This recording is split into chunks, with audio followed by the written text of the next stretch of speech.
from Mumbai. We have panelists Dr. Sushil Patkar from Pune, Dr. Datta Prasanna Katikar from Solapur, Dr. Sanjeev Desai from Nasik. We have got a panel of speakers. Unfortunately, Dr. Atul Goyal is traveling. Milind here joined already. Milind here joined. Sorry, sir. Okay, sir. I am not. Welcome, sir. Sir, Thank Dr. you, Goyal, sir, Milind. is there. I am with you. Thank you, Milind. Thank you, sir. So just I will introduce the speakers' name and their topics. Dr. Jitendra Tadghare is from Nagpur. He will be talking on ACDF and antecervical corpectomy. Then Dr. Abhay Kumar from Kokilaben Hospital, Mumbai. He will be talking about MISS, laminoforaminotomy. And third speaker, Dr. Sachin Borkar from New Delhi. He will be talking on laminoplasty and laminectomy plus fixation. And Dr. Atul Goyal, sir, will be talking on emerging concepts in the management of cervical radiculopathy and myelopathy. Friends, this discussion will be a feast for us. Two giants, Dr. Patkar sir and Dr. Goyal sir will be there. So definitely we'll enjoy it. Over to you, Dr. Chandan and Dr. Kishore Chaudhary sir. Start doing that.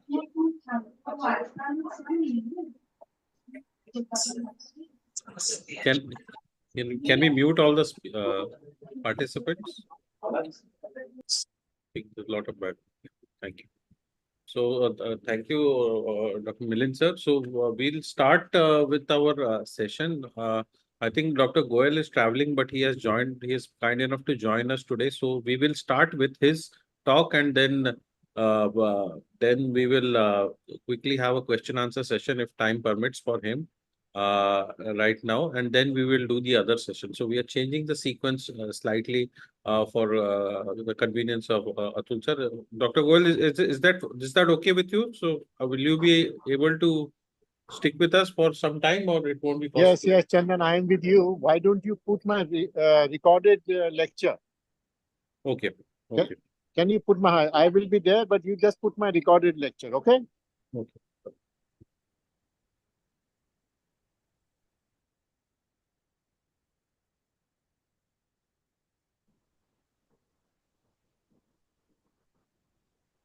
So all of you can see the screen? Yes, we can see. Okay.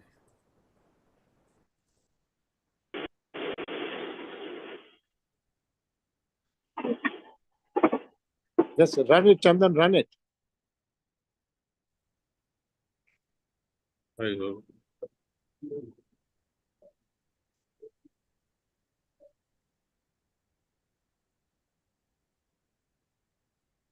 I cannot hear any voice, Chandan. You can keep talking, Atul, as you are seeing the slides. You can keep talking. No, I'm little difficult, but I've just recorded it. Just run it, and yes, sir. Yeah, let the voice.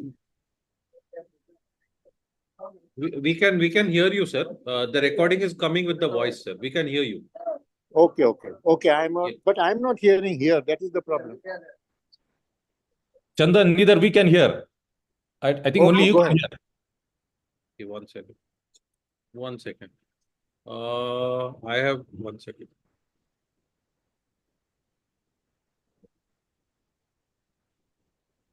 Sarang, can you play it from your end? Then somehow the wall. Just a second, I will try. Yeah. I'll stop the screen share. What is happening, Chandan? No, so we are starting, sir. The voice was not coming, so Dr. Sarang is playing it from his end, from the official. We are starting, sir. Okay.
Actually, Atul can continue talking, his voice is loud and clear, and the video can run, because I don't think that this video is going to be able to show the sound.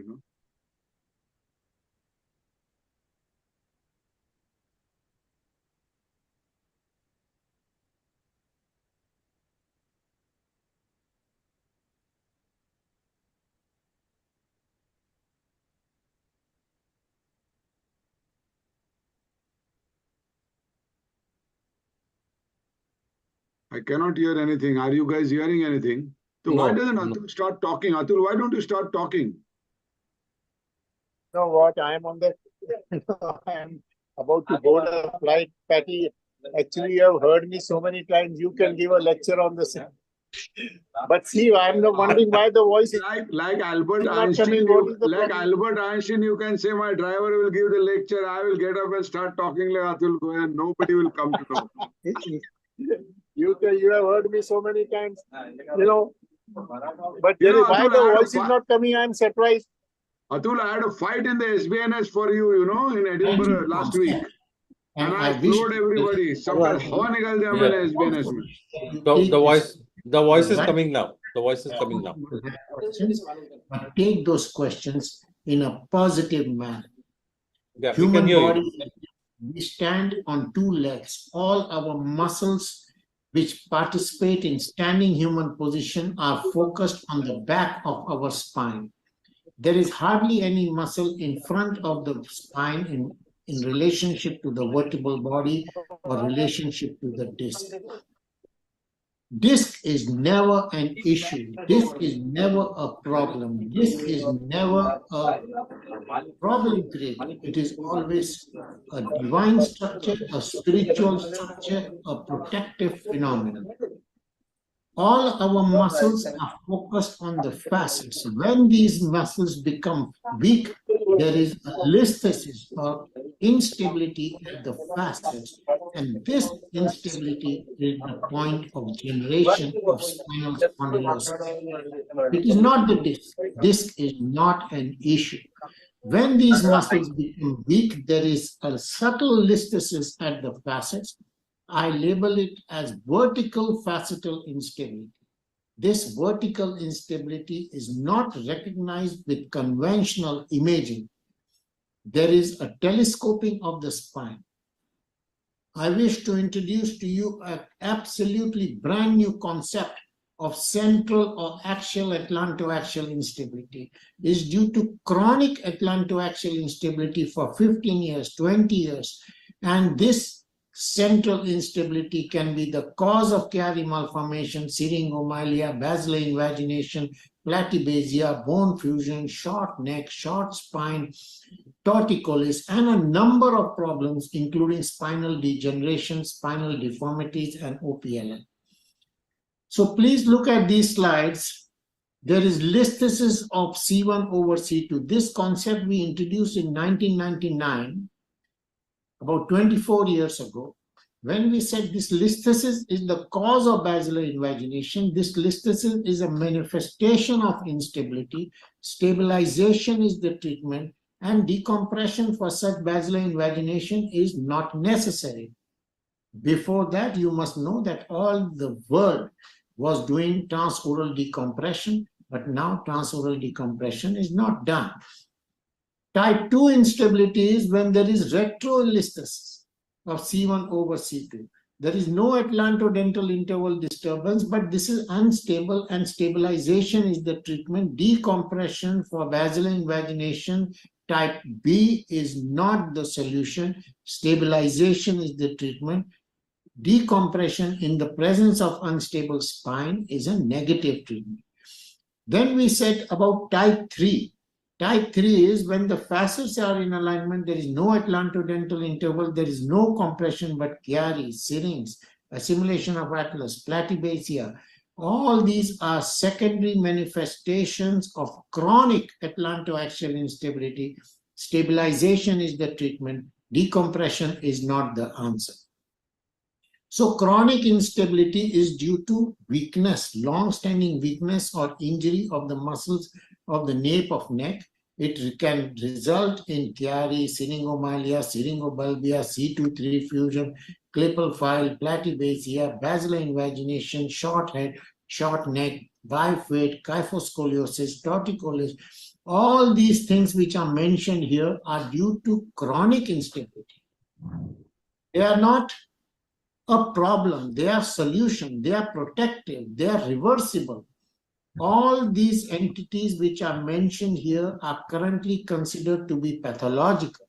All these entities which are mentioned here are primarily considered to be compressive in nature, and decompression is the considered treatment. I am saying that for all these problems, you treat atlantoaxial instability and everything else will be treated.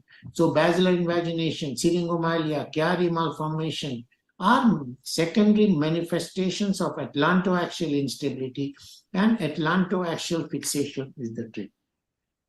For this chiari malformations, look at the facet. This is type 2 instability. Facet is behind. There is no atlantodental interval disturbance. Do not do decompression. It is a negative form of treatment. Do atlantoaxial stabilization. When there is chiari, when there is syrinx, look at the facets. Facet may even be in alignment, or there may be subtle instability. Stabilization is the treatment. And magic is the clinical outcome. Syringomalia will reduce in 100% of patients if you do a scan after 6 months. And in about 20% of patients if you do a scan after 15 or 20 days. So chiari malformation does not result in tight posterior fossa. It is a manifestation of chronic instability, even when the facets are in alignment, even when there is no atlantodental interval disturbance. Atlantoaxial fixation is the treatment. Syringomalia, as I have said, will reduce in 100% of patients. The bottom line is you must do a solid fixation, open the joint, denude the cartilage, then do C1, C2 fixation, and you will see a result which is clinically magical and radiologically magical. In 15 days, you can see the syrinx reducing in about 30% of patients. And after 1 or 2 years, in 100% of patients, the syrinx will reduce. More important is the patient will improve dramatically in the immediate postoperative period. He will get dramatically new life after surgery. So please read this article of mine. Please read and see what I have said about atlantoaxial fixation. We have said that chiari is secondary. Chiari is protective. Chiari is like nature's airbag. On the web form and see what I have said about atlantoaxial fixation. We have said that. Check it out. Syringomalia is secondary. Syringomalia is helpful. Syringomalia is indicator of atlantoaxial instability. Syringomalia is protective. When there is only syrinx, you treat by atlantoaxial fixation. When syrinx is present with chiari, you treat with atlantoaxial fixation. When syrinx is present with chiari and with basilar invagination, treat with atlantoaxial fixation. When syrinx is present with clipal file abnormality, with assimilation of atlas, with C2-3 fusion, the problem is one. Problem is atlantoaxial instability, and stabilization is the treatment. Short neck, short spine, musculoskeletal abnormality, torticollis, you do fixation and you do see the magic. This kind of torticollis, this kind of short neck, you do atlantoaxial fixation. In the evening of the operation, the neck will become straight and long, and there will be a beautiful smile on the patient. Cervical fusions are due to chronic instability. They are protected, they are reversible and potentially reversible. And the treatment is atlantoaxial stabilization. In this case, there is multi-segmental bone fusion, but there is no compression. Compression is not the issue in spine surgery. Atlantoaxial instability is the cause. Stabilization will produce a magic clinical outcome in the immediate postoperative period. Such kyphoscoliosis in this age group, many of them are associated with central atlantoaxial instability, with carry or without carry, with serines or without serine. This is a manifestation of central instability. You do stabilization and magic is the clinical outcome. I wish to now talk on spinal degeneration. I used to do such anterior decompression, discectomy, kyphectomy, corpectomy, laminoplasty, laminectomy for several years. And so this was my operation several years ago. I wish to talk on spinal degeneration. I wish to talk on atlantoaxial degeneration, which is the most neglected spinal degeneration. For the first time in the literature, we talked about instability in spinal degeneration. You please look at these slides. Reduction in the joint space, buckling of the posterior longitudinal ligament, osteophyte formation are secondary to vertical instability due to weakness of the muscles of the nape of neck. These are not primary. They indicate atlantoaxial instability and they indicate the need for atlantoaxial stabilization. Osteophyte formation in the tip of odontoid, behind the odontoid, in front of the odontoid are not primary processes. They indicate atlantoaxial instability. They indicate the need for atlantoaxial stabilization. Retroodontoid pseudotumor is not a primary issue. The whole world was doing transoral or lateral decompressions. Decompression is not necessary. This is secondary. This is protective. This is reversible following atlantoaxial stabilization. Don't do decompression. Don't decompress from front or behind. This is atlantoaxial instability. You stabilize and see the magic, a magic that you have never seen in decompression. So this was the first article on this subject. Then there are many articles on this subject. You all know it. Retroodontoid pseudotumor cyst is not a primary issue. It is a manifestation of unstable spine. You stabilize, it can disappear as soon as in the immediate postoperative period. Retroodontoid, retro C2 body cyst in association with os odontoideum. You see the body, there is a hole in the body. This is a dynamic phenomenon. It goes in and out. You do stabilization. There is no need to deal with the cyst. So this was my article. I wish you please read this article. Retroodontoid panels, the whole world was doing decompression. I have said for the first time in the literature, there is vertical instability. You stabilize, the panels will disappear. There is no need for decompression. We talk of C1, C2 instability. We have never talked about subaxial instability due to muscle. There is listhesis at the facet. This listhesis is the point of generation of spinal spondylosis. You please see this slide very carefully. Reduction in the disc space, bulging of these discs, osteophyte formation are not primary processes. They are due to listhesis at the facet. They are due to weakness of the muscle.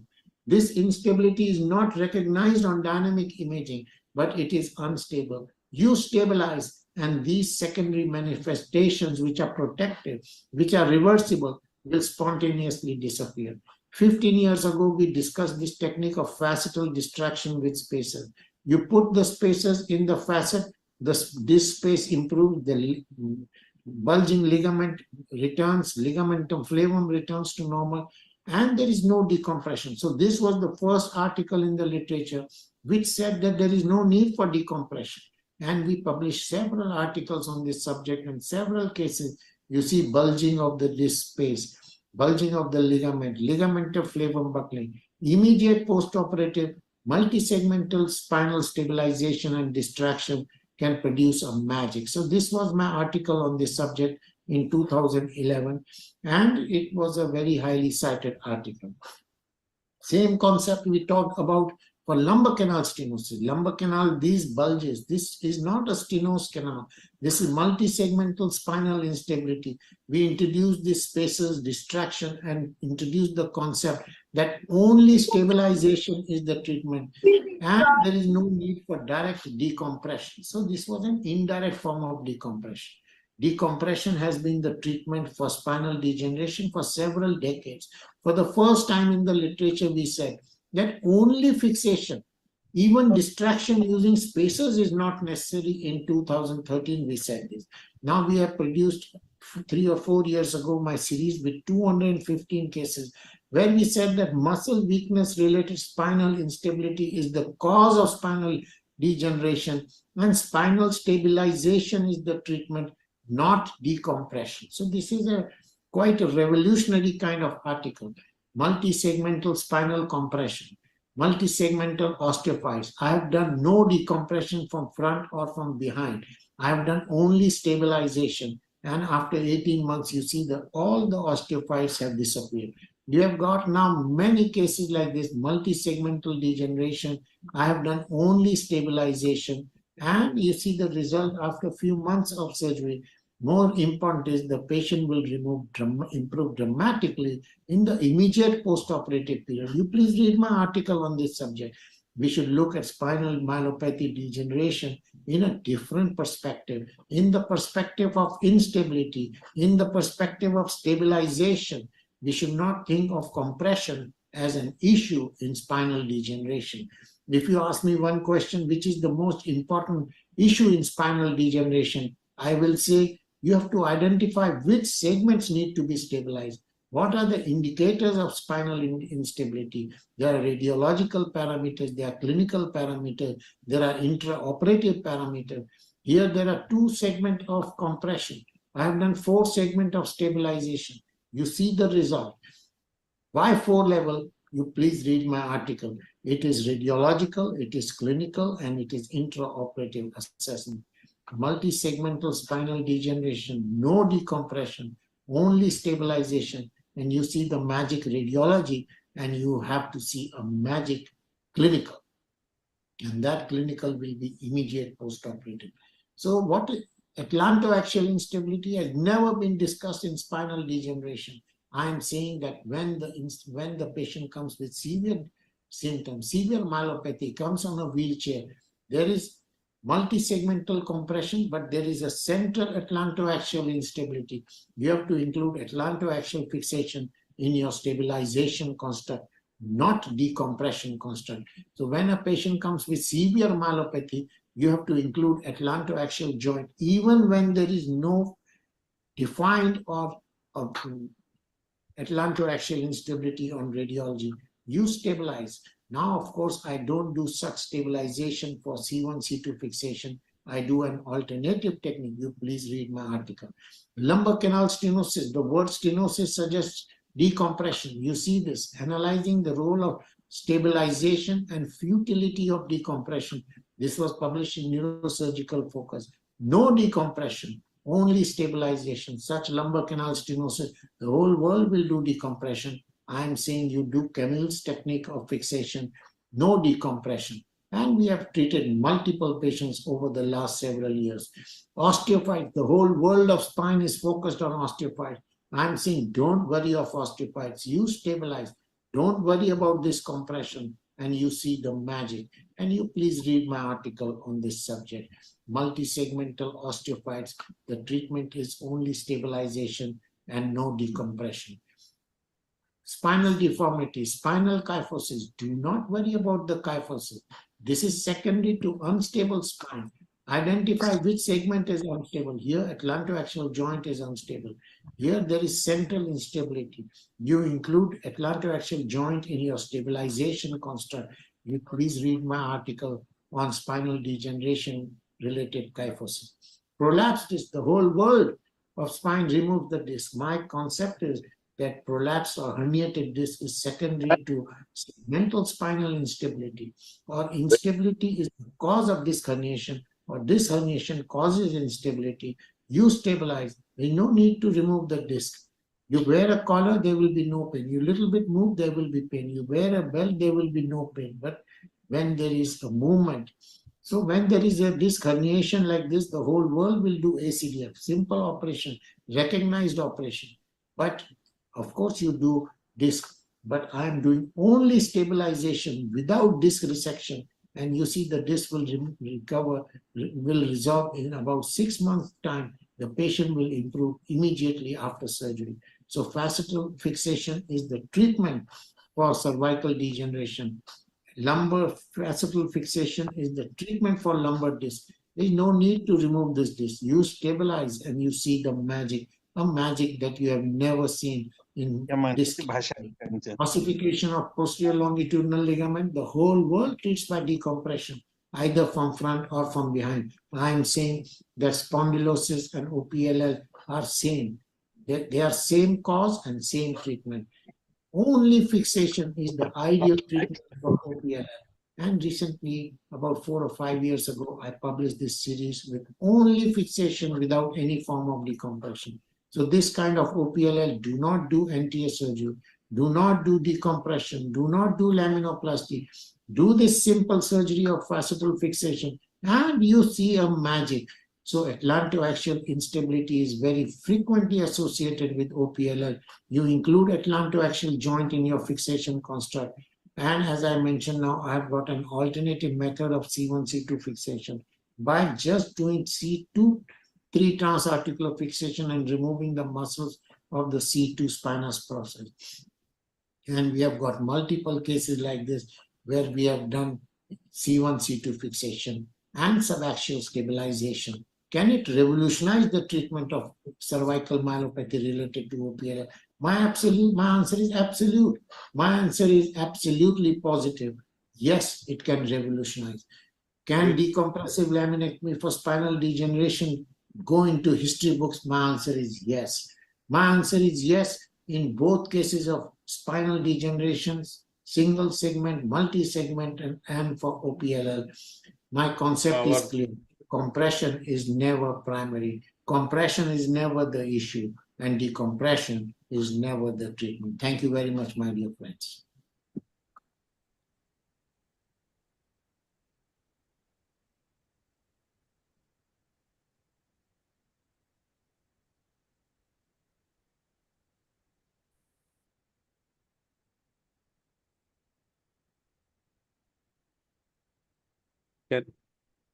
Can we have the panelists, if they had any comments, questions to Goel sir? I think we will take comments and questions to Goel sir now because he'll be boarding the flight. So we'll finish with the discussion on his part first. Can I ask one question to Dr. Goel? This is Dr. Dindorkar. Yes, yes. Sir, good evening. Can you hear me?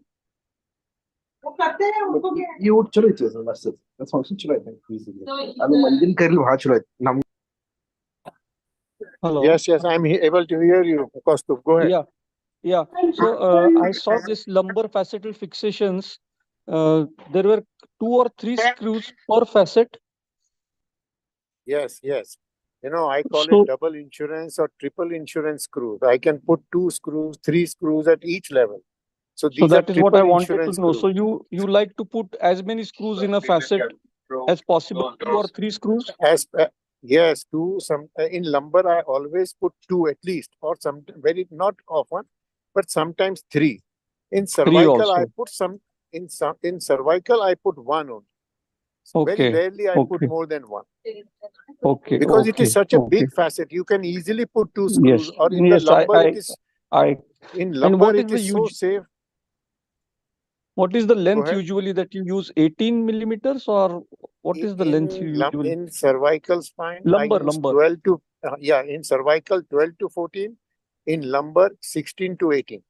18. So it is a long screw. Actually, it is a quite. Yes. You see, facet is the strongest part of the bone of the spine. Yeah. Much stronger than body, much stronger than pedicle, much stronger than any other part of the spine. So you try this facetal fixation. You just see 1 or 2 cases by yourself, and you will never do any other technique. Believe me. We have done some cases, sir, but I have been using only 1 screw.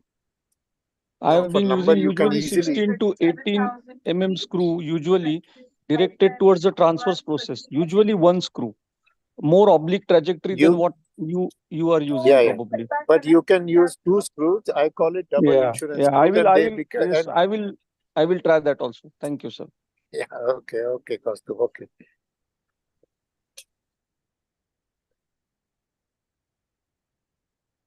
Sorry, Atul, can I ask you one basic question? Yeah, Kishore, go ahead, please. Yeah, very nice demonstration and really a novel idea. Many of our orthopedic colleagues do that instead of decompression, they will only fuse the spine, mostly in the lumbar area, and they claim that their results are fantastic. I think I can relate to what you're saying, to what they've been doing already. And my question is that I can see from the papers that all of the studies that you have published and done are from KEM hospitals. Some of the co-authors are already working in either KEM or any other municipal hospitals.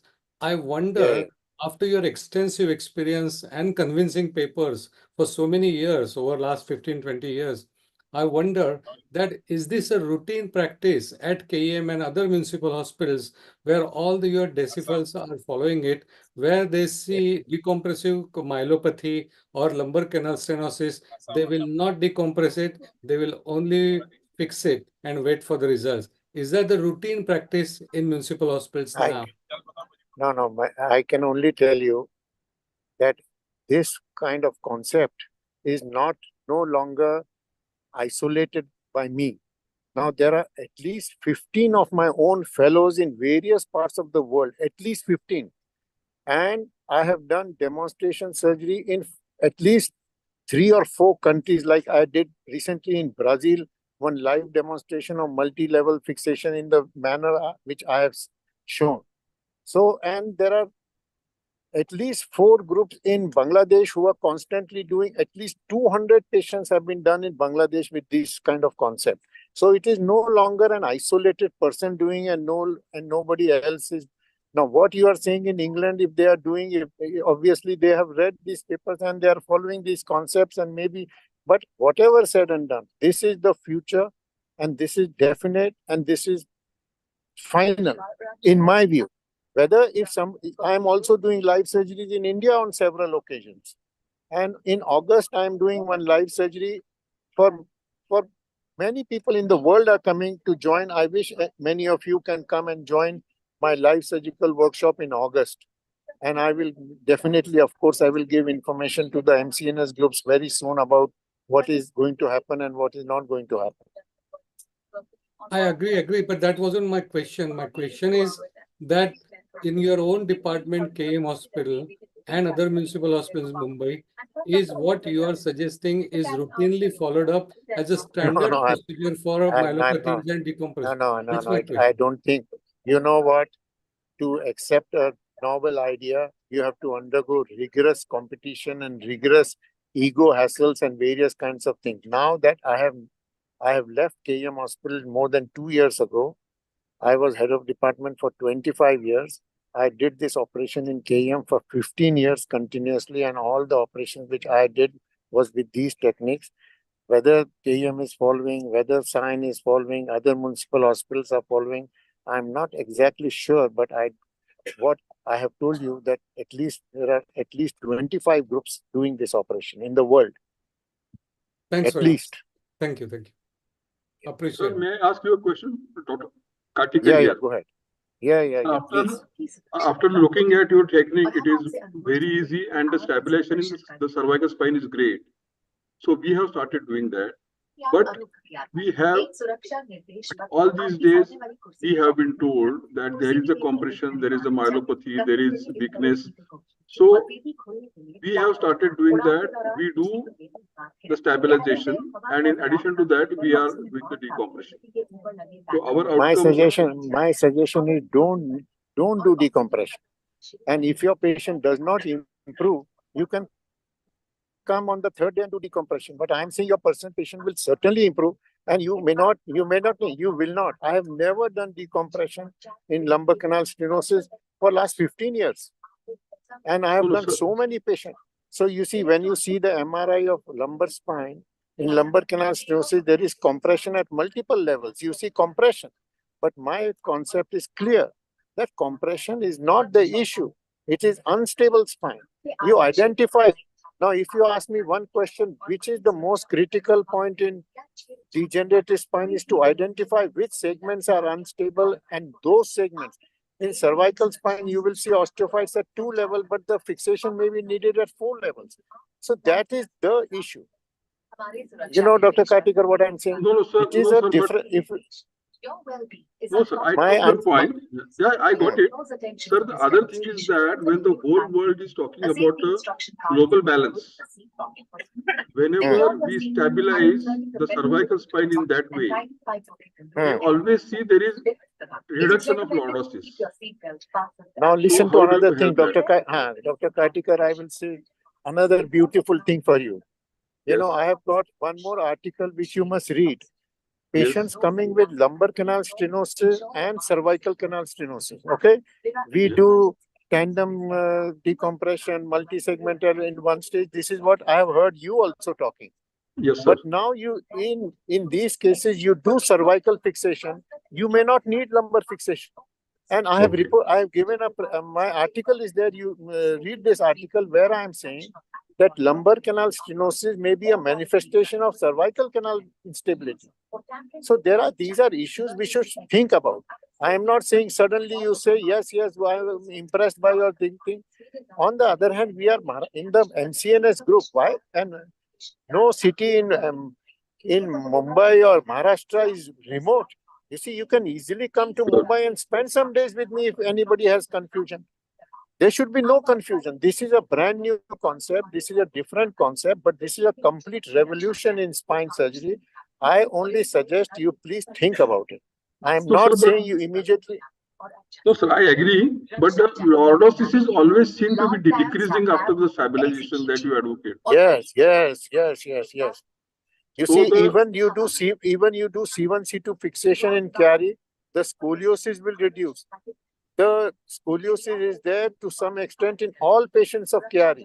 You do C1, C2 fixation, scoliosis will reduce. So it is cervical lordosis is decreasing after the multi-segmental stabilization.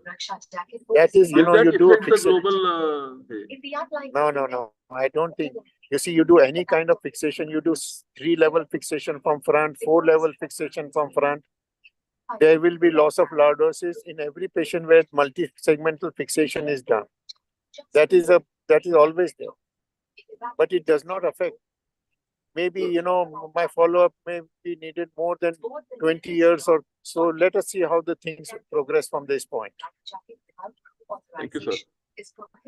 I think you, probably for the limits of time, probably we should move on, Chandan. Only other thing I'm saying is every statement that I have said in this lecture is published and published in very high-profile journals. It is not in any journal.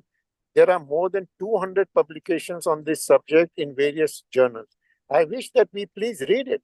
There is no need to get thoroughly excited about it. Read it and see if it suits you. If it doesn't suit you, it doesn't suit you. Whatever you are doing, you please carry on. But see if it suits your interest and suits our interest of our patient.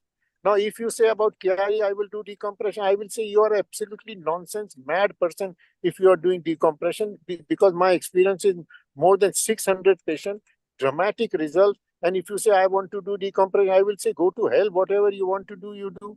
So this kind of, the more numbers I am doing, more and more convinced I am getting with these concepts. So you please see what is to be done. Okay, thank you very much, my dear friends. And my flight is about to just start. And so thank you. I will see the rest of the webinar. Okay. Dr. Goyal, I had a small question. Or you are in a hurry already? Go to hell. No, I'm... Thank you. I'm already there. Yeah. Patkar jag gaye. So, hello. Is Dr. Goyal around or is late? So usual scenario, you get a call at night, patient who had back pain for a few days, then suddenly has weakness and bladder is gone. You look at the MRI and there is a huge 4, 5 or 5S1 disc central extrusion, 1.5 centimeter to 2 centimeter fragment in the canal. So cauda equina. So do I go and just put screws and fix the patient, or do I remove the disc according to your philosophy, Dr. Goyal? I hope I am not offending. My philosophy, practical. You see, you know what? This is a question which any person will ask all over the world. This resection is being done in every nook and corner. At least 300 surgeons in Mumbai or 400 surgeons in Mumbai are doing disc resection. Suddenly somebody comes and says, no need to remove the disc, just do the fixation. There is obviously people are going to get offended that I am doing disc resection for 10 years, 15 years. I am getting reasonable results. Why the hell I have to listen to this nonsensical lecture? But just think about it. This is, when you wear a belt, your pain goes. When you wear a collar, your pain goes. No, You Goel is do asking, internal. So I have a very Dr. Goel is specific asking what question. you will do in cauda equina. I will do fixation I only, have- and that is final. That is what I am So going to is do. there any case? Is there any case where like not established chord equine, like 1 hour, 2 hour, 3 hours, and you have some few hours window, and you don't decompress, Okay, you just do fixation. Do you have any case like that? What I'll do is next time we have another. Chandan was telling me that he's keeping another degenerative spine next time. Yeah, that So that next would be time very I nice will. of you, sir. Next time I Yeah. will come with many patient images. You see this multiple Yeah, that patient would be images. great. I will come. Okay, next time leave it for next time. Till then, just enjoy and think Sure. about it. Okay, Sure, and don't yeah, get we'll prepare flustered we'll prepare and more ruffled. questions till next time. Yeah. Happy journey. And Have a safe flight. thank you and bye bye bye bye bye bye. Bye. I think probably it's time, Chandan, to come back from the hell and let's start with the webinar. No, तरी बरं before झालं that, Patkar sir त्यांना नाही म्हणले go to before that, I want to ask all those who heard this fantastic lecture and the fantastic slides, how many of them are willing to stop decompression and how many of them are ready to do only fixation in cervical spondylotic myelopathy or lumbar canal stenosis? Tell me, how many are ready to do it? Sir, I'll tell you that My answer to that question is, Patty, don't play a political game, okay? I'm asking what don't voting, don't ask for voting and all those things. Voting. Okay, I'm do not you asking vote for for voting. Modi or you want? This I'm not is asking not for the way. vote. This is not the way a scientific discussion goes on. Correct. Okay, So scientific discussion is that you is why I present your said published material. after listening to your papers, after seeing this fantastic work, what is their opinion? I'm not asking them opinion just is that they will think about it. They will. So I'm asking them, how many so of they them? will think about immediately why you want their opinion. Just let them think. That is why we are having a webinar. No, that's why I have a webinar. No, webinar is there means you are saying how many will do and this. Are you trying to ridicule me or what? No. I'm the person who's fighting for you here. No. What my suggestion is that I put down a British neurosurgeon in the plenary lecture on 18th in Edinburgh because he did not mention your work. Sorry, can I interrupt you? Atul, while you are there, can I interrupt you? A big, a definitive solution on this would be a good double-blind controlled trial because we got enough patients, we got enough equipoise, we got enough people who will likely to participate, and I'm sure we will have a huge volume of patients. There is already a polyfix trial going on that's about cervical myelopathy, decompression versus decompression and fusion. But what you're talking about, no decompression and no decompression, but fusion and decompression. So is it not a place to have a good double-blind control trial so that people will stop questioning? Completely agree. You must do it in England in your center, Kishore. It will be a good thing for you. But as far as I am concerned, I will not, subject my patient to any kind of decompression because I am absolutely convinced with what I am saying. Yes, we can see that. Yes, I understand. And you know what? We can have a multi-central trial.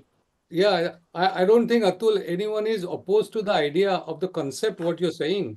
I think all of us have seen patients. He's getting offended suddenly if anybody asks him, no? Yeah. That they get benefited by stabilization. So I don't think that's unreasonable what you're saying. All we need is more evidence that is more objective as well, rather than a single person evidence. That's what I think personally.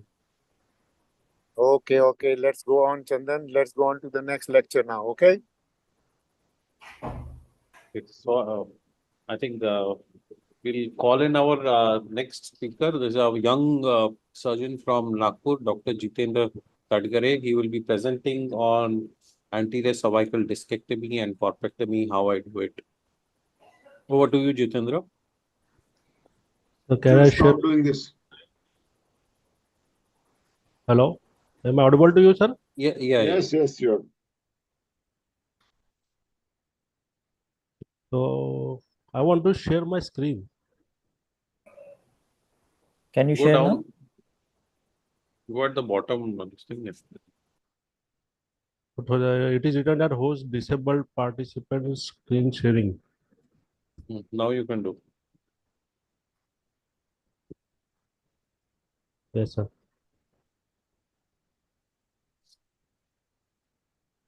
So is my screen visible to everyone? Yes, yes.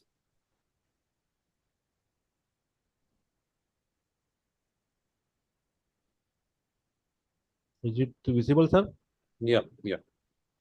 Go to full screen. Yes, yes.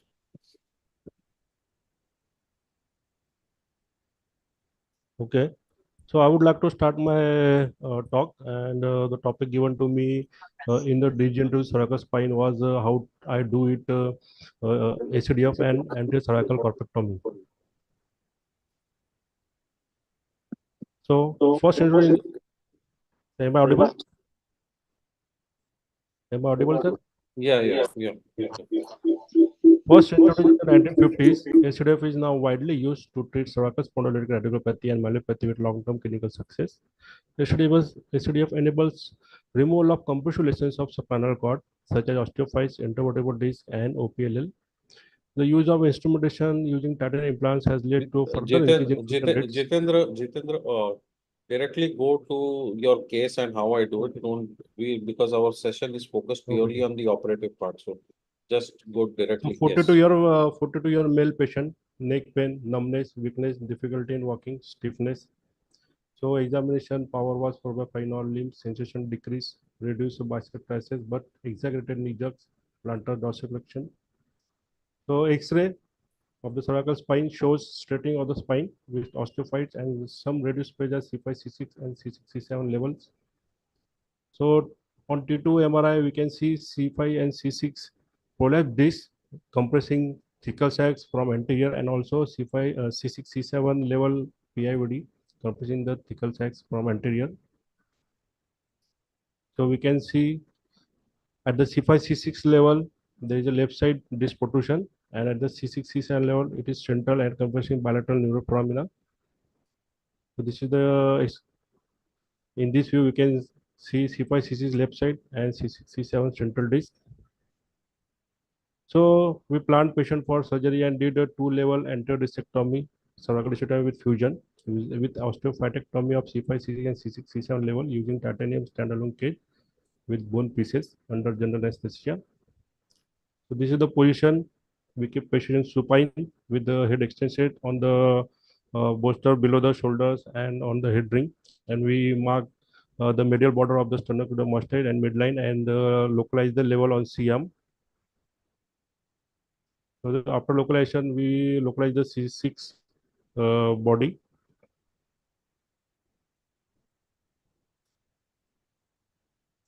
So I will demonstrate the video of SDF. So transverse right side skin incision over the right side of the neck. We open subcutaneous tissue, and after that, we open the platysma in the same plane of the skin incision.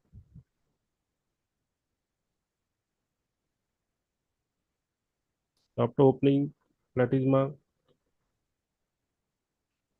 we find sternocleidomastoid muscle and make intermuscular plane between the sternohyoid and sternocleidomastoid. We retire the sternocleidomastoid laterally and make plane to enter the prevertebral space. So I use finger dissection to avoid the sharp dissection inside the neck for dissection of the muscles. And identifying the carotid sheath is the first step. Then we medialize. This is the carotid sheath containing carotid artery. We medialize the carotid sheath and do dissection medial to it, and do finger dissection. And after dissecting, we find the prevertebral fascia and open it to find the longus colli muscles.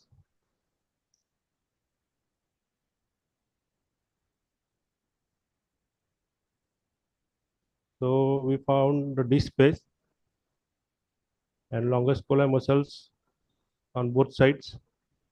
Now we will first localize whether this level is correct or not. So I use K wire, oblique K wire, and confirm on the CM. So after confirming the level, we further dissect the one. This was the case of two level HDF actually. So I localize both the levels simultaneously, then use a cloud detector and detect the muscles with the longest colli. Then do annulotomy using a 15 number knife and remove the annulus of the disc. So we remove the annulotomy is done and we remove the further disc using the disc forceps and curette, extend curette forceps. So after removing the disc, I apply the Casper pinch detector and dissect it and further remove the disc from the space.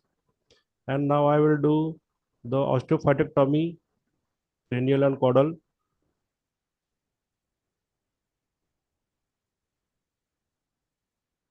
So I've used a ball hook to feel for the disc and remove the disc pieces if they have migrated crenally or caudally. Remove the osteophytes and again check for any disc fragment migrated. So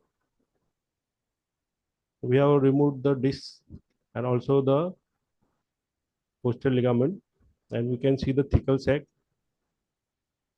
And now we will scoop the and remove the cartilage from the vertebral body, cranial and caudal. And also I remove the anterior osteophyte to collect the bone pieces so that I can put it inside the titanium cage. And we level the disc space so that the implant can be properly, appropriately fitted in that disc.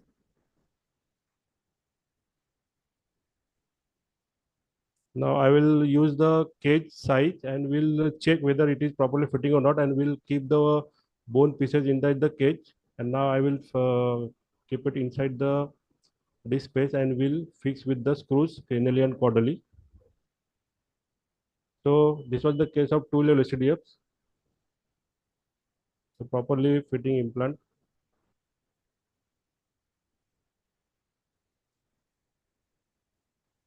So this was the post-op scan. We can see the proper placement of the implants. The patient tolerated patient well and was discharged on the fourth post-operative day. He was also allowed to move after next post-op day. So case of corpectomy, 30-year female, right-handed female, neck pain, tingling, numbness, weakness in right elbow, flexion extension with poor right grip from 15 days. So examination showed right side elbow flexion extension were weak with reduced jerks, and sensations were also decreased. So this was the X-ray. We can see the kyphotic deformity of the cervical spine and reduced disc space at the C5, C6, and C6, C7 level. So this was her MRI. We could see there was a kyphotic deformity with two-level disc bulging with the severe compression of the cord from anterior, and there was also syrinx caudal to the cranial compression. So on the axial view, we can see right side prolapse disc. So this was the enlarged view we can see. So we decided this patient to go for one level corpectomy so that we can maintain the lordotic posture. So traction was applied and we did a antecervical median C6 corpectomy with iliac graft, and anteplating using titanium implant was done at C5 to C7 level under general anesthesia. So this was the position, the same position as STDF, but we applied traction here in this case. So localization of the level. So this was the iliac graft. We used tricortical iliac graft and measure the iliac graft size intraoperatively using mosquito forceps and the thread. So this was the video I would like to show you.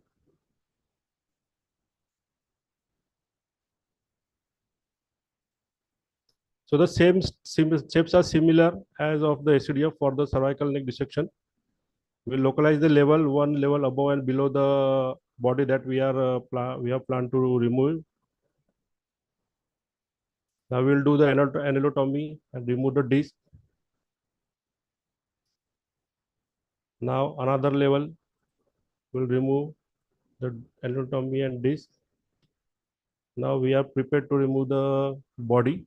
So I use bone ronger and also drill alternately to remove the bone.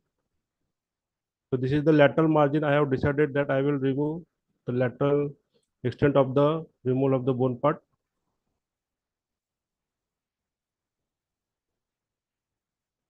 So I use ronger also in between. So drilling the body further using ronger alternately without compressing the cord. We have to delicately do this step.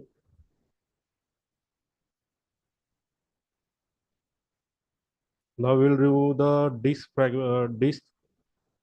and also do the osteophytectomy at this level also. So after drilling it and thinning the vertebral body, we remove further of the bony part using the 1 number or 2 number Kirison sponge, and also remove the disc fragment, the magnetic fragment. Now I am looking for the posterior ligament to lift so that I can remove it also. So I use 15 number knives delicately so that to avoid the, and will remove the ligament also. And also we have to do intermittent hemostasis.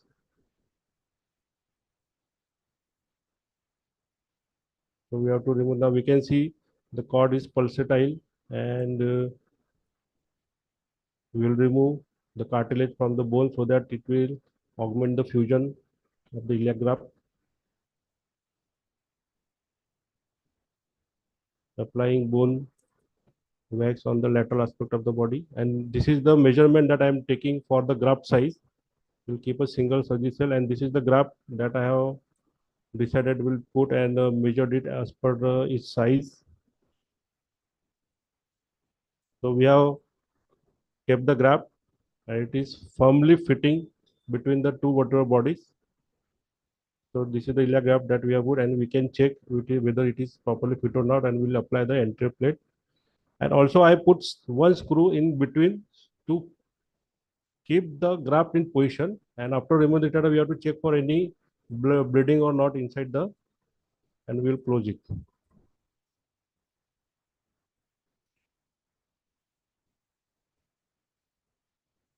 So this was the post-op X-ray intra-op. So we can see the graft was properly placed between the body, and properly screws were placed with anterior plates.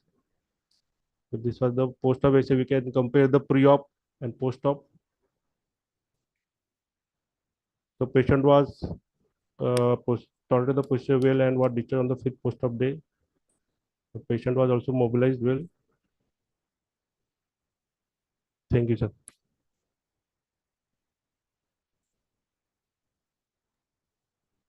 Thank you, Dr. Jitendra. I think we'll take all the questions at the end of all the three sessions. Thank you, sir. So I would like to invite our next speaker, Dr. Abhay Kumar. Dr. Abhay Kumar will be talking on the minimally invasive posterior laminar foraminotomy for management of radiculopathies.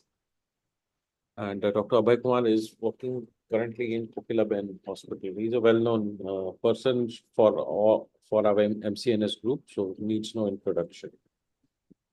Thank you, Chandan.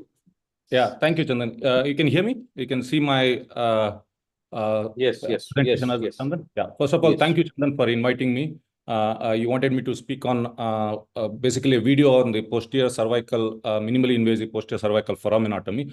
With your permission, I'll just take 2 minutes just to give some introduction. Basically, the classical indications are in a unilateral cervical radiculopathy due to a soft herniated disc, which have not responded to conservative treatment. We all know most of these patients benefit with conservative treatment, more than 85 to 90% of the patient. But if they don't benefit, then I think one of the options available for us is a minimally invasive posterior cervical foraminotomy. Also, other indications are where there's a unilateral or bilateral radiculopathy, where the foraminal stenosis is due to either a posterior osteophytes, a bony spur, or there is a synovial cyst. Another one of the classical indications presented in the literature is who had a previous ACDF, and now he has presented with a radiculopathy, and then still there is some foraminal stenosis due to bony spurs or the hypertrophic facet joint. So obviously the decision for all these patients, many of the times it could be still an anterior procedure, but the decision depends upon either the surgeon's preference and the scale. So for me, these are the classical indications: soft herniated foraminal disc prolapse.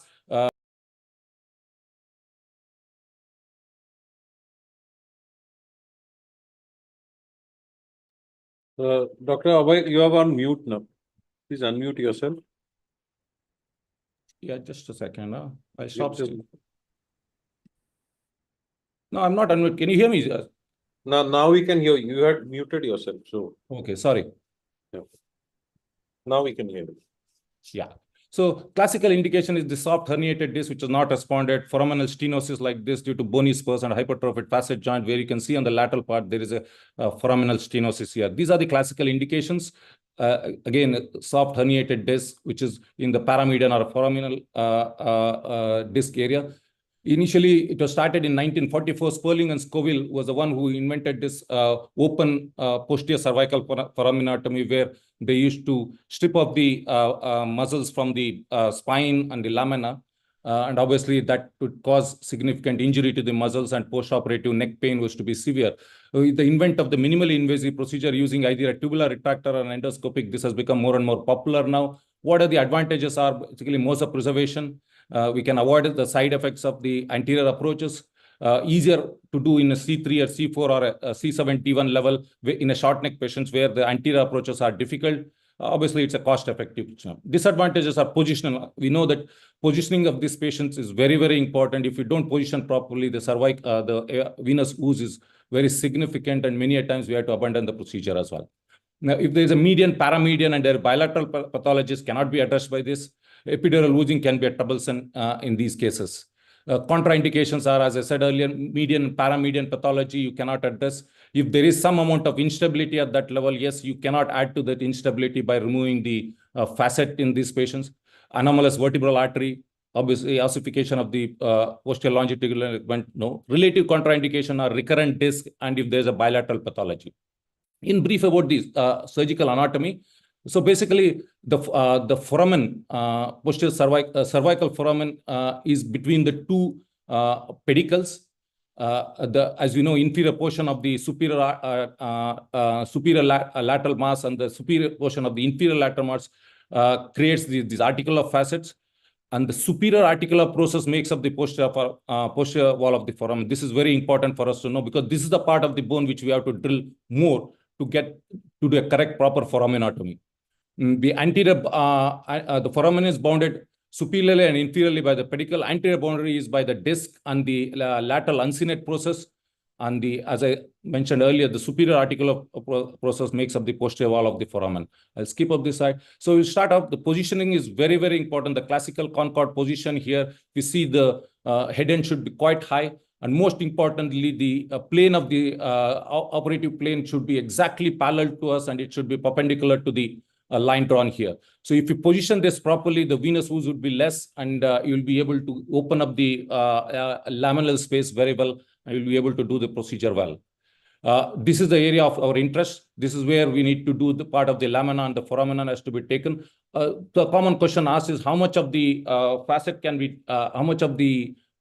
be taken out. At least according to the literature, at least 30% of the facet has to be taken out to get an ideal foraminotomy. So I think 30% of the facet can be taken without causing any significant instability. This is the area of our interest here. And this is the classical about 1 centimeter away from the midline. You take a small incision, and using these two serial dilators, you dilate first, and with the help of a X-ray, intraop X-ray, you can identify and position this. And once a large dilator is introduced, you can put either a quadrant retractor, which can be either retractable or a non-retractor, confirm the position. And then this is the area of our interest. When you put this retractor, this is the area of the interest where you can see the foramen facet here. And that's where the neuros, what I mentioned, was trying to indicate here is the superior articular process is the one which is very, very important. That's where we have to drill more compared to the inferior to get the access to this nerve, and the nerve will be very easily visible if you remove more of the superior articular process. So this is what the classical picture what you see. This is a medial lateral aspect. This is the superior and the inferior. So you can see this. This is a lamina. This is a initial part, medial part of the transverse process here, and this is the exposure before you start the drill. So once you do the drilling, you can see the thecal sac, the nerve, and in the axilla you can access this disc here, and you can remove the disc. So that's the pictures. So this will be the incision at the end. So I'll go on with the case, one video of this case. Here's a patient who presented with classical radiculopathy, didn't respond to conservative treatment, who had a classical foraminal or paramedian disc, and that's the position medial. There's the inferior, superior, and lateral. I'll go on with the video. So the first thing is you need to, once you identify the lamina and the foramen, using either a 2 millimeter or a 4 millimeter cutting burr, drill the lamina, both the inferior and inferior part of the superior lamina and the superior part of the inferior lamina, and with the help of a Carrison punch, widen that whole fenestration, and you should at least take around 25 to 30% of the facet on both sides. Sorry.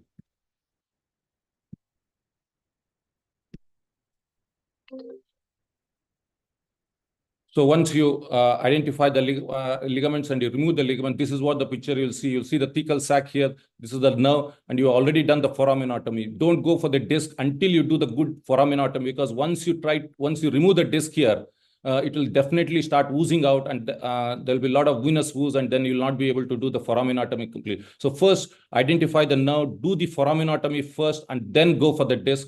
So your retraction on the nerve will be also less if you do a good foraminotomy first. Many a times, even if you don't remove that soft disc, and if you have done a good foraminotomy also, you will get away with it. But yes, if you can easily take out the disc, you'll definitely have to take the disc out as well.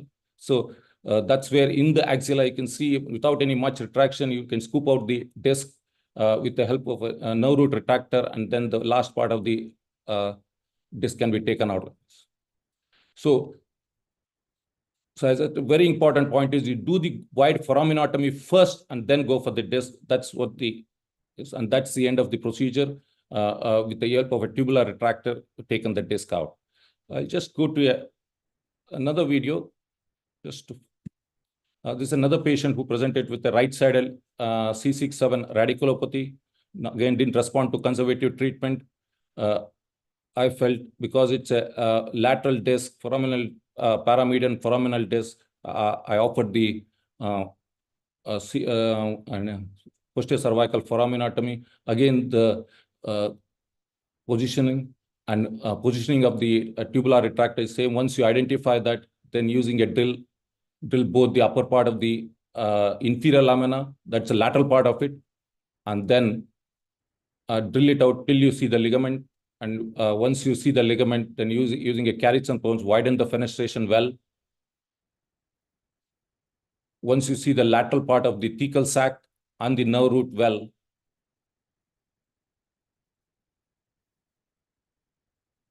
just fast forward the video.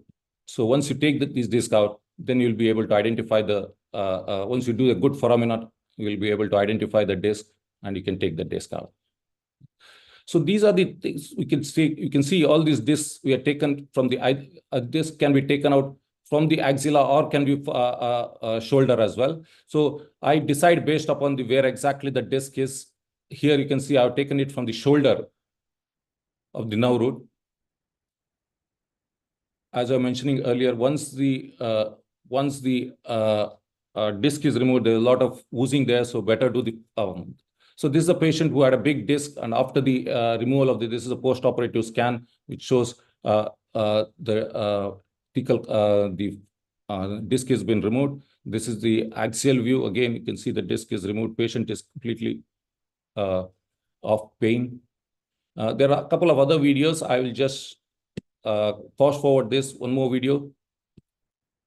Again, same. Once the tubular retractors are put in, go and drill the upper and lower lamina, do the lateral part of the laminotomy, widen the fenestration. And here, again, you can see, once you do the foramen, nerve root can be retracted and the disc can be taken out.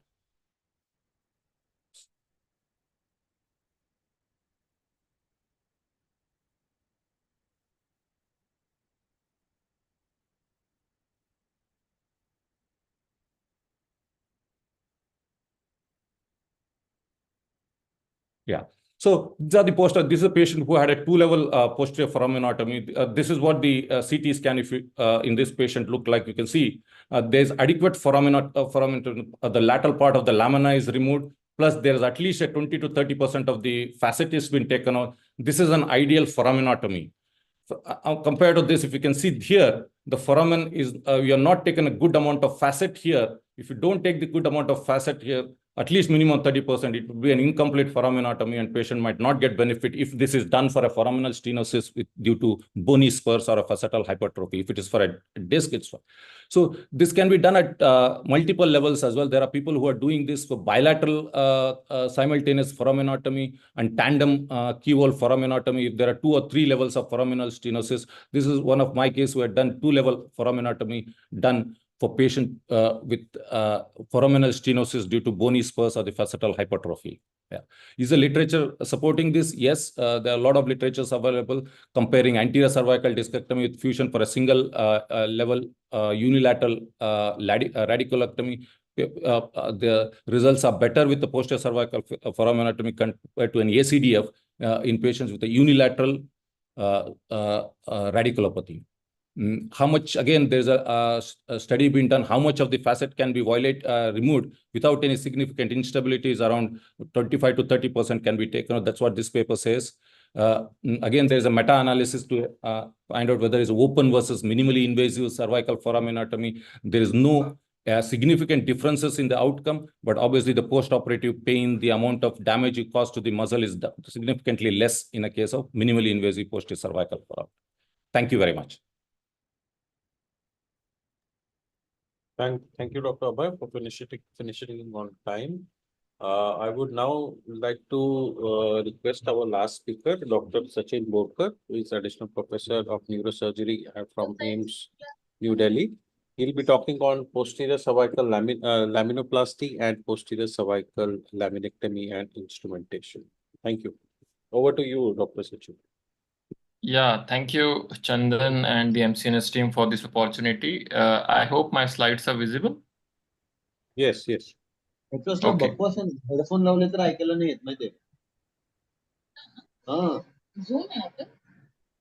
Can we just mute the other speakers, please? Participants, thank you. Yeah, so after some very good lectures, I'll be talking about cervical laminoplasty and laminectomy fusion. I have no disclosures. You all know that cervical laminoplasty is a very effective treatment for multi-level cervical spondylotic myelopathy and OPL. And the cases in which it's offered is a multi-level disc or OPLL, particularly in patients who have a lordotic or a straight spine. So K-line positive patients are offered this treatment. And if there is kyphosis, the preference is for an anterior surgery. So cervical laminoplasty and laminectomy fusion, the choice depends on surgeon comfort. Obviously, laminoplasty, since you're not fixing the spine, it's considered a bit of motion preserving with less chances of post-laminectomy kyphosis. But obviously the literature currently refutes all this evidence. But still, laminoplasty is very elegant procedure in which you can widen the spinal canal without fixing it. And obviously it has very good outcome. And laminectomy and fixation, obviously, if you have to correct the lordosis, then a screw-based construct will always be better, in addition to a wide decompression by doing a laminectomy. So I'll first take you to the laminoplasty video, and then we'll discuss laminectomy fusion later on. So this is an animated representation of laminoplasty.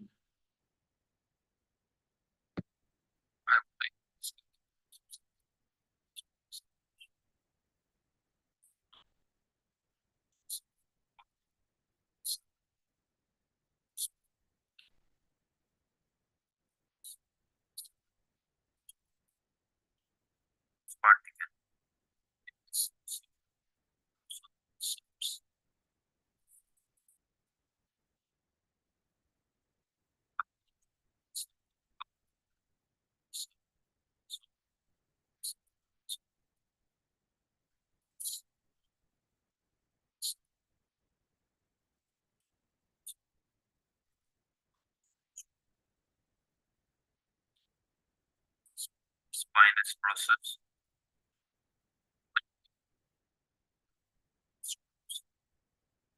Also expansion.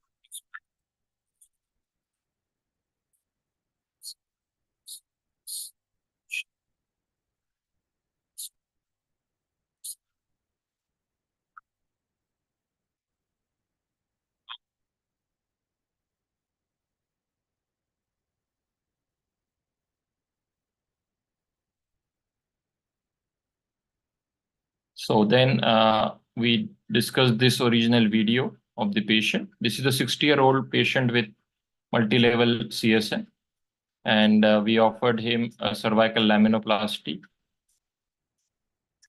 This incision is standard midline. The position is prone in neutral position. And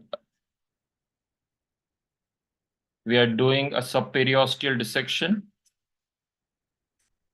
So it minimizes blood loss and preserves the muscle. So using this corpse to retract the muscle is pretty useful. And the exposure should extend till the lateral edge of the lateral mass to have a good anatomical picture.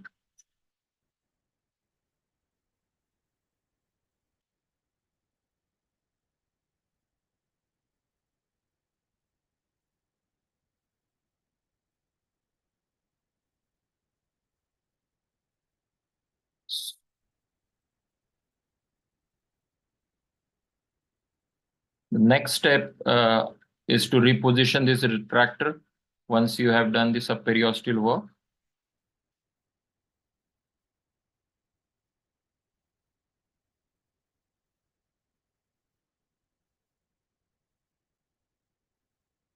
Identify this lamina facet junction where you will create the troughs for the laminoplasty.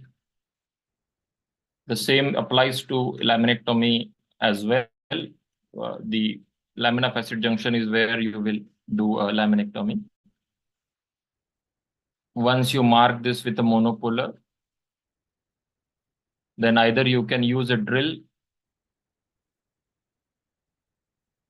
or an ultrasonic scalpel.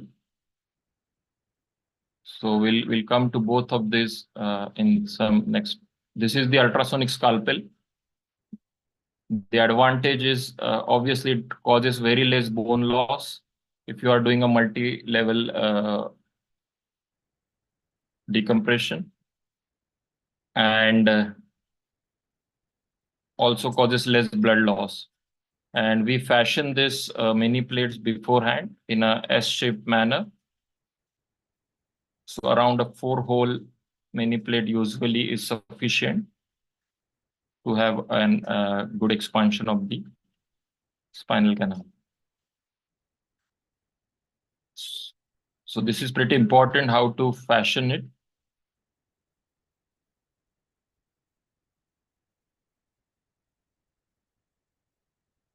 The next step is using this ultrasonic scalpel. You can see a sharp cut, and the dura is also preserved because it's an ultrasonic machine, and cause minimal bone loss. So if you are doing an intramedullary tumor where you want to replace the lamina back, then this is a very useful tool and very safe.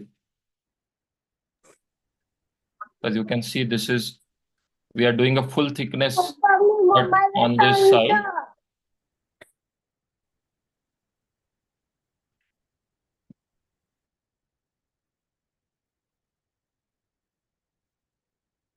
You can always feel when you have gone to the opposite cortex. And now this is drill in which we are doing the hinge side cut. So in which we will just drill the outer cortex and the cancellous bone. The inner cortex will be preserved, over which we will create a green stick fracture. So this is how the hinge door is done. So the inner cortex is preserved. I'm palpating it with the dissector, then it's intact.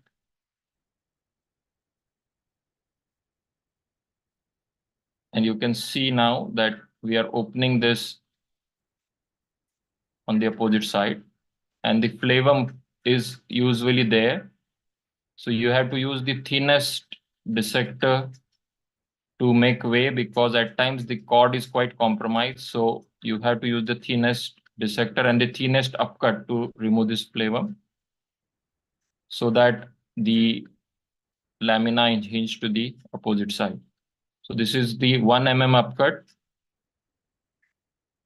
So this is one important tip in a compromised spinal cord, to use these very thin instruments, which has a very low, small footprint. The next step is to remove the flavum at the superior and inferior end.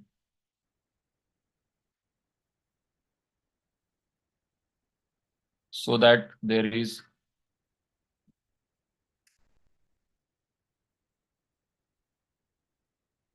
this is done on the superior end. So we have preserved the C2 spinous process and its muscle attachment, because it is where the tension band attaches. A bony bleeding can be controlled with bone wax on the lateral edges of the facet. And you can use strips of Surgicel. The next step is to keep this open by using the mini plates. So you should be careful in the medial side where you are doing this work, that the screw should not be long enough to injure the cord on the medial side. So a 4 mm screw is enough on the medial side. The lateral side, you can put a bigger screw, but medially you should be careful. It should not injure the dura and the cord.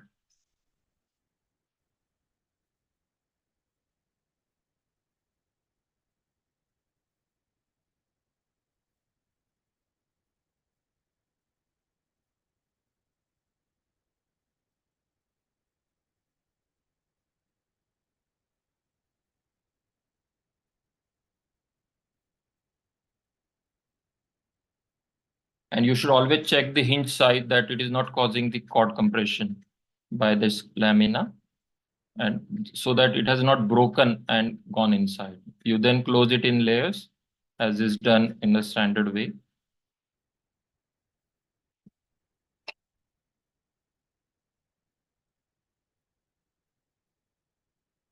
We then come to the cervical laminectomy and lateral mass fixation. So, as you know, this is the workhorse of the subaxial cervical spine fixation, and there are various techniques described for putting cervical lateral mass.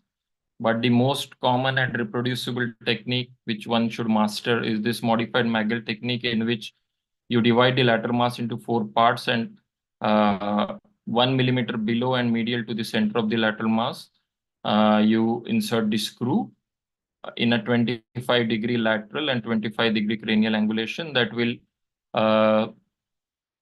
avoid the vertebral artery as well as the nerve root, and preferably a bicortical screw is good enough. And this is how it is done at multiple levels, and then do a laminectomy and the cord expands well. And this is how it will look in the post-op CT. So we'll just go to the video. So this is the cervical lateral mass exposure, and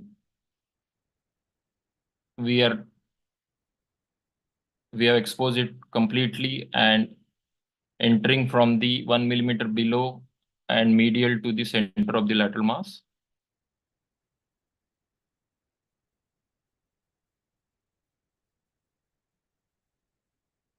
So exposure is the key. You should expose till the lateral end and not till just a part of the lateral mass. Otherwise, you may start from a wrong entry point.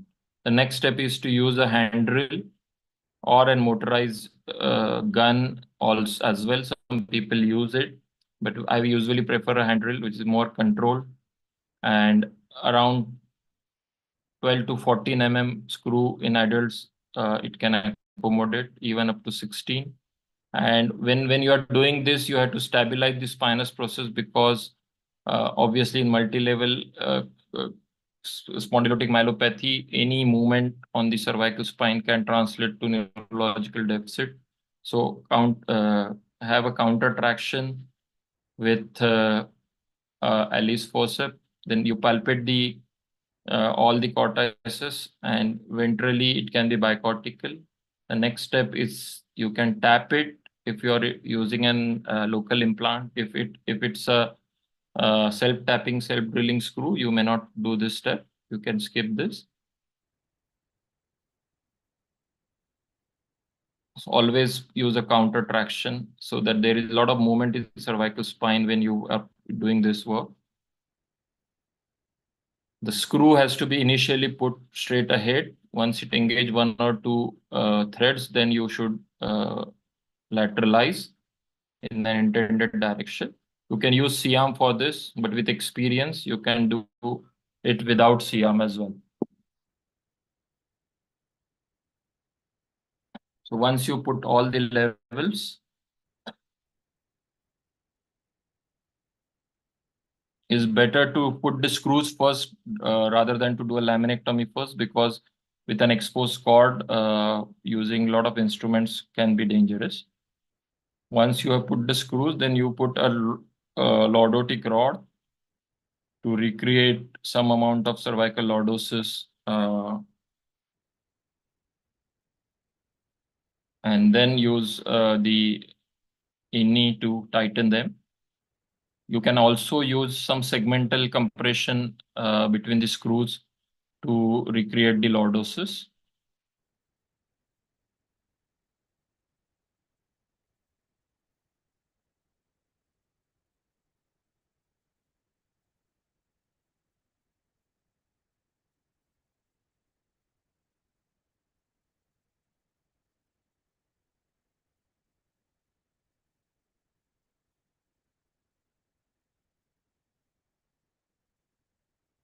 And once both the rods are placed, you can then do laminectomy at the lamina facet junction in the same way as we've seen in the laminoplasty video. Some people, after putting the screws, do a laminectomy and put the rod at the end. That's also acceptable. But when the cord is exposed, you should always protect it with some cotton patties so that any slippage of any instrument is avoided. So to conclude,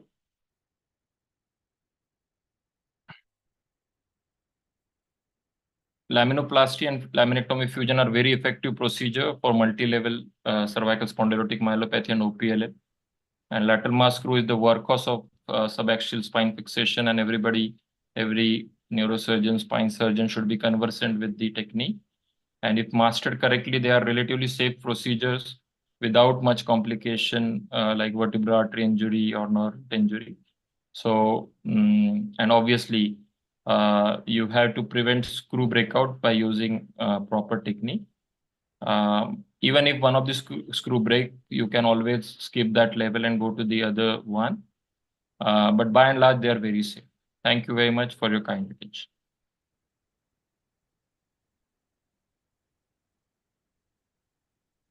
Thank you, Dr. Sachin.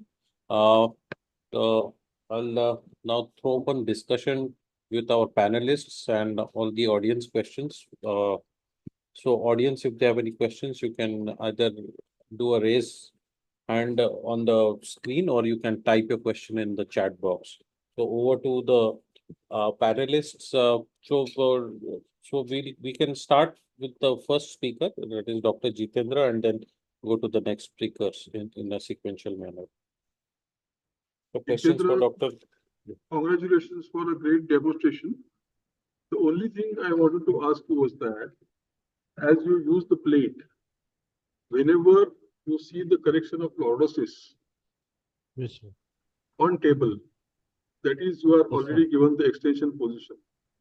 And whatever the post-operative X-rays you showed, half of that has gone. So this we have to keep it in mind, that whenever you show the intra-op X-rays, it is well maintained. Post-operative X-rays is gone because of the upper and lower vertebrae. And there are papers available which show what happens intra-op, how much it changes post-op. So fixing cervical spine either from anteriorly or from behind, the lordosis is definitely decreasing, and we have to find some way that in which the lordosis can be maintained, because the global spinal balance is coming in a big way. Everybody's talking about it, but whenever we see all the X-rays of stabilization, in all of them, the lordosis is decreased. That is what.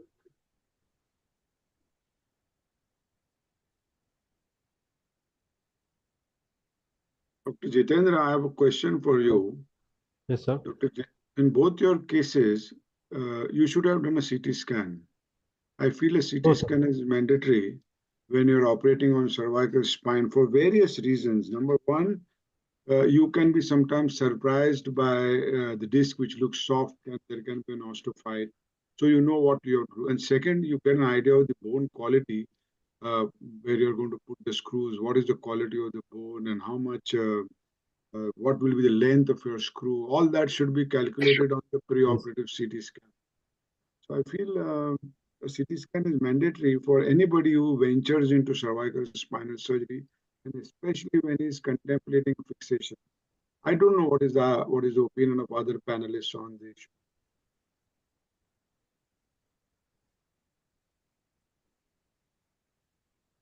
Deshmukh sir, please go ahead. Ranjit. Oh, I actually had a question, not answer to Dr. Patkar's comment. So I'll wait. Yeah, CT scan is mostly useful, but you can judge from the history, and if you look carefully for T1 and T2 signal and the shape of osteophyte end plate turning on the osteophyte, most of the times you can make. Sometimes you get fooled. I agree with Dr. Patkar. CT scan is definitely helpful. I'm not sure if all cases, because sometimes you have an acute disc, you can come to know by the histories, use central disc. So can I ask my question? Yes, yes. Please go ahead. Dr. Jitendra, so second case, why did you choose to do corpectomy? You could have just done discectomy and a nice lordotic cage and a lordotic fitting plate over it or screws.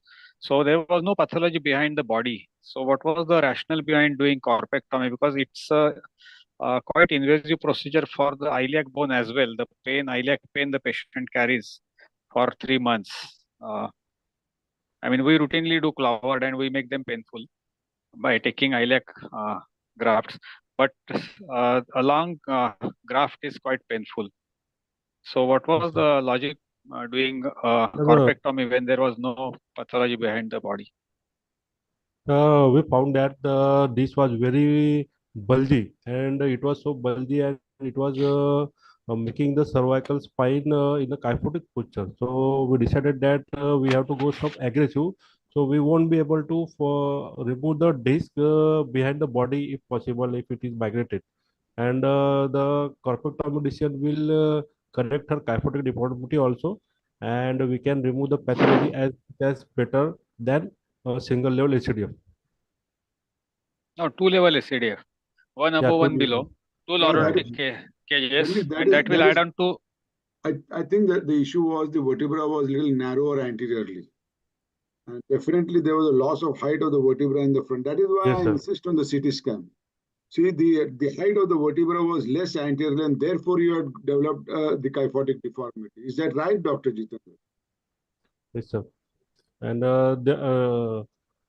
one more thing that I think that the C6 body was quite compressed anteriorly than Correct. behind, so that may not hold a standalone cage. If so, that's why I decided to go for corpectomy better than ACDF at 2 levels. See, I feel in the technical videos, whenever you all show, no, you must give the tips to the younger people who are watching the video. For example, in both the discs and the corpectomy, what is the lateral extent of your exposure and where do you start cutting the bone? Or if, for example, discectomy, what is the lateral extent of your exposure when you're doing a discectomy? Not going beyond the uncinate process. Correct. So that point I wanted you to stress that you have to identify the uncinate process always and start removing the disc up to the uncinate process. Only then you are able to see that you have gone right up to the lateral extent. Similarly, in corpectomy, the uncinate process is the landmark where the bone turns upwards, and that has to be stressed very much. What is your opinion about passing a Rayleigh tube in your cases? Do you pass a Rayleigh tube in your cases to identify the esophagus? When I was young, I used to do that always. Now I've stopped doing it. But I feel in the beginning it makes some sense. And it is to make me feel a little more confident. Of course, now I don't do it. But what is your opinion?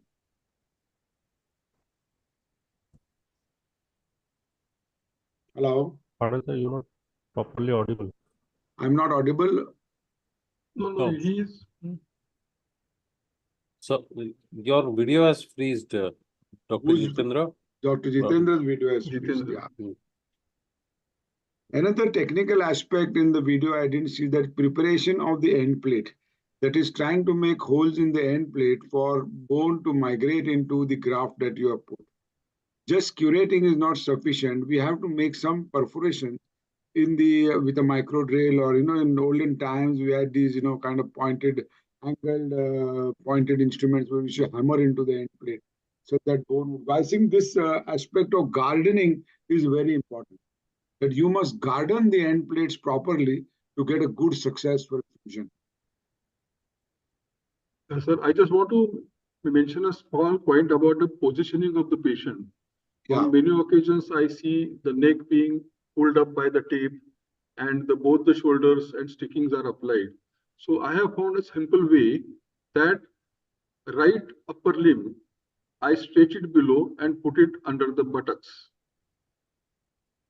This gives the iliac crest a prominence, and that side shoulder is already stretched. So whenever I am taking the IITV picture, the nurse on the opposite side does a shake hand to the left hand and pulls it down.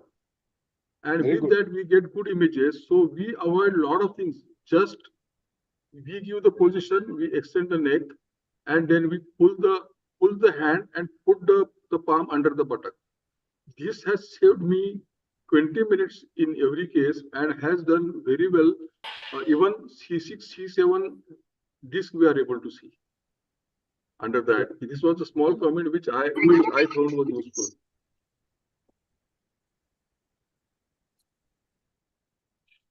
Can we take questions for the next speaker? Dr. Jitendra is still logging in, I think. Dr. Abhay Kumar. Dr. Abhay Kumar, yes, question sir. from me. How many times you find a disc in the axilla and how many times you find disc in the shoulder? Is it something to do with the level of the disc, or it is nothing to do with the level of the disc that you're on?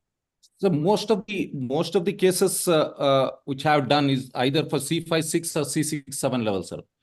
I would say more 80% of the time I have seen him in the shoulder itself. Okay, and very rare, not in the axilla. But I tend to try to go towards the shoulder itself. I try to remove a little bit of bone laterally and try to go to the shoulder itself. Maybe that's the reason I get, but whenever I couldn't find, I've gone to the axilla, but I try to go to the shoulder side first and then take it out. And I also seen oozing is more severe if you try to take it in the axilla.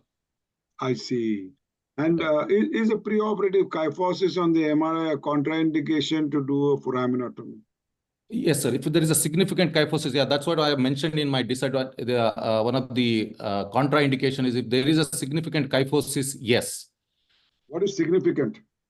If it is only at that level, if it's a 5-6 level foraminal disc pulse and it is a very small amount of kyphosis only at that level, we could still see that kyphosis could be because of the spasm of this disc coming out and causing significant inflammation and so on. So that I won't consider as a instability. I will still offer the posterior foraminotomy. But if there is a multisegmental there with that multisegmental kyphosis is there due to other degenerative problems, and with that there is a single level disc bulge, then I would not offer them the posterior cervical foraminotomy. That will worsen the other level kyphosis as well. Very good. And these biopsy forceps which you are using to remove the disc, these have to be very good. They cannot be very ordinary. You have a good company forceps which are small and strong. Do you enter into disc space or try to remove only what is outside the disc space? No, I never enter the disc, sir. I try to remove only the sequestrated part itself and take it out. We never enter the disc. If you have to enter the disc, I think anterior procedures are better. These procedures are not. That's what I feel. No. So I never enter the disc at all. I just try to remove the sequestrated part. You might have seen in one of my post-operative scans, there is only that part which has come out. There's still a little bit of the disc is there. Because you had done a wide foraminotomy, his symptoms are all relieved. Yeah, because one of the biggest arguments was the incidence of recurrence after doing posterior foraminotomies. There's a higher incidence of recurrence and recurrent disc as compared to ACDF. Yes, sir. So you discuss that with the patients pre-op, that there's a chance that you might get a disc again. Absolutely, sir. Absolutely. And if the patient has a significant neck pain and there is other level lesions, I think we shouldn't be offering it. It's a single level radiculopathy with a sequestrated juicy disc there or a foraminal stenosis only at that level due to either the bony shapes, or we should offer that. Otherwise, and yes, I agree with you that we will discuss with them about the recurrent disc and then we might have to go from anterior if required. Dr. Abhay Kumar, expanding on your idea from going from the shoulder, we feel the traction or the pressure on the cord will be less if you go from the shoulder than from the axilla. Because that is coming up and the root has already exited. Yeah. So you have more space available above the shoulder than in the axilla, in the cervical spine. Yes. So one more thing is that for posterior cervical foraminotomy, what I personally do is that if the patient's symptoms are less than 3 to 6 months, only then I consider them to be a candidate for posterior cervical, because once they cross that 3 to 6 months threshold into chronic, they are more into osteophytosis rather than a soft disc. What is your opinion about duration of symptoms and selection of cases? Chandan, as I mentioned, most of the soft disc patients, most of them can be managed conservatively, 80 to 90% of them. And at least we should give a minimum of 6 weeks of conservative option. Only very rarely some young patient they don't want to wait for a long time. They just keep on coming back to you, complaining of pain. You can offer, but at least 6 weeks of minimum conservative treatment is required. But yes, if it is beyond 3-4 months or so, and if still on an MRI there is a soft disc, I would still offer them a posterior foraminotomy itself. Because in some of the patients I've seen, if you just do a wide foraminotomy and even if you don't remove the disc as well, they have got benefit of it. Their pain comes on. The main thing is the radicular pain comes on. But as if there is a significant neck pain associated with it, then I don't think posterior cervical foraminotomy will work. You might have to do anti-post. I'll take the decision based upon what is a significant factor. Is it a neck pain or a arm pain? And what are we trying to do here? Whether we're trying to get rid of his arm pain, then yes, definitely the foraminotomy will help. If it's neck pain, maybe you might worsen the neck pain in some patients if you do the posterior. I feel a hyperintense disc on a T2 weighted signal on the T2 weighted image and an impulse on coughing is the best candidate for doing a foraminotomy. Second thing I want to ask you, Abhay, sometime in the beginning, you can have quite epidural venous bleeding, which can be unnerving. Tell everybody what you do when you're in such a kind of situation where there's a lot of epidural venous bleeding. Yeah. So the first thing is, I mean, obviously, when the positioning is very important and you're done the position well and still there is a oozing there, you can still, first of all, try the head end up again. Just pack that area with a small amount of surgical, and this most of the time it will stop, sir. Right? We don't need to just keep on digging there and trying to bipolar it. The main thing is to just wait for some time, get the head end up, put a cotton there, just wait for some. 95% of the time, I think it will stop. Only about a 5% of the time, maybe you have to use a little bit of bipolar just if you can identify a small vessel. So, yeah, another thing, as I said, I do a wide foraminectomy, as I mentioned in my presentation, wide foraminectomy first before trying to access the disc or retracting the nerve or the dura. Because once it stops oozing, then you will have a difficult situation where you will not be able to do the foraminectomy. Yeah. I've always found some... Go ahead. Do you use ozone nucleolysis? No, I have no experience about the ozone nucleolysis. So we have around 100 plus cases of cervical, these foraminal herniations, and we have very rarely operated for them. Central large compressing cord, yes, but foraminal they respond very well, especially if in early 2-3 weeks. They don't settle with steroids and collar and everything in 2 weeks. You give ozone shot, and most of them would settle in an injection or two. Okay.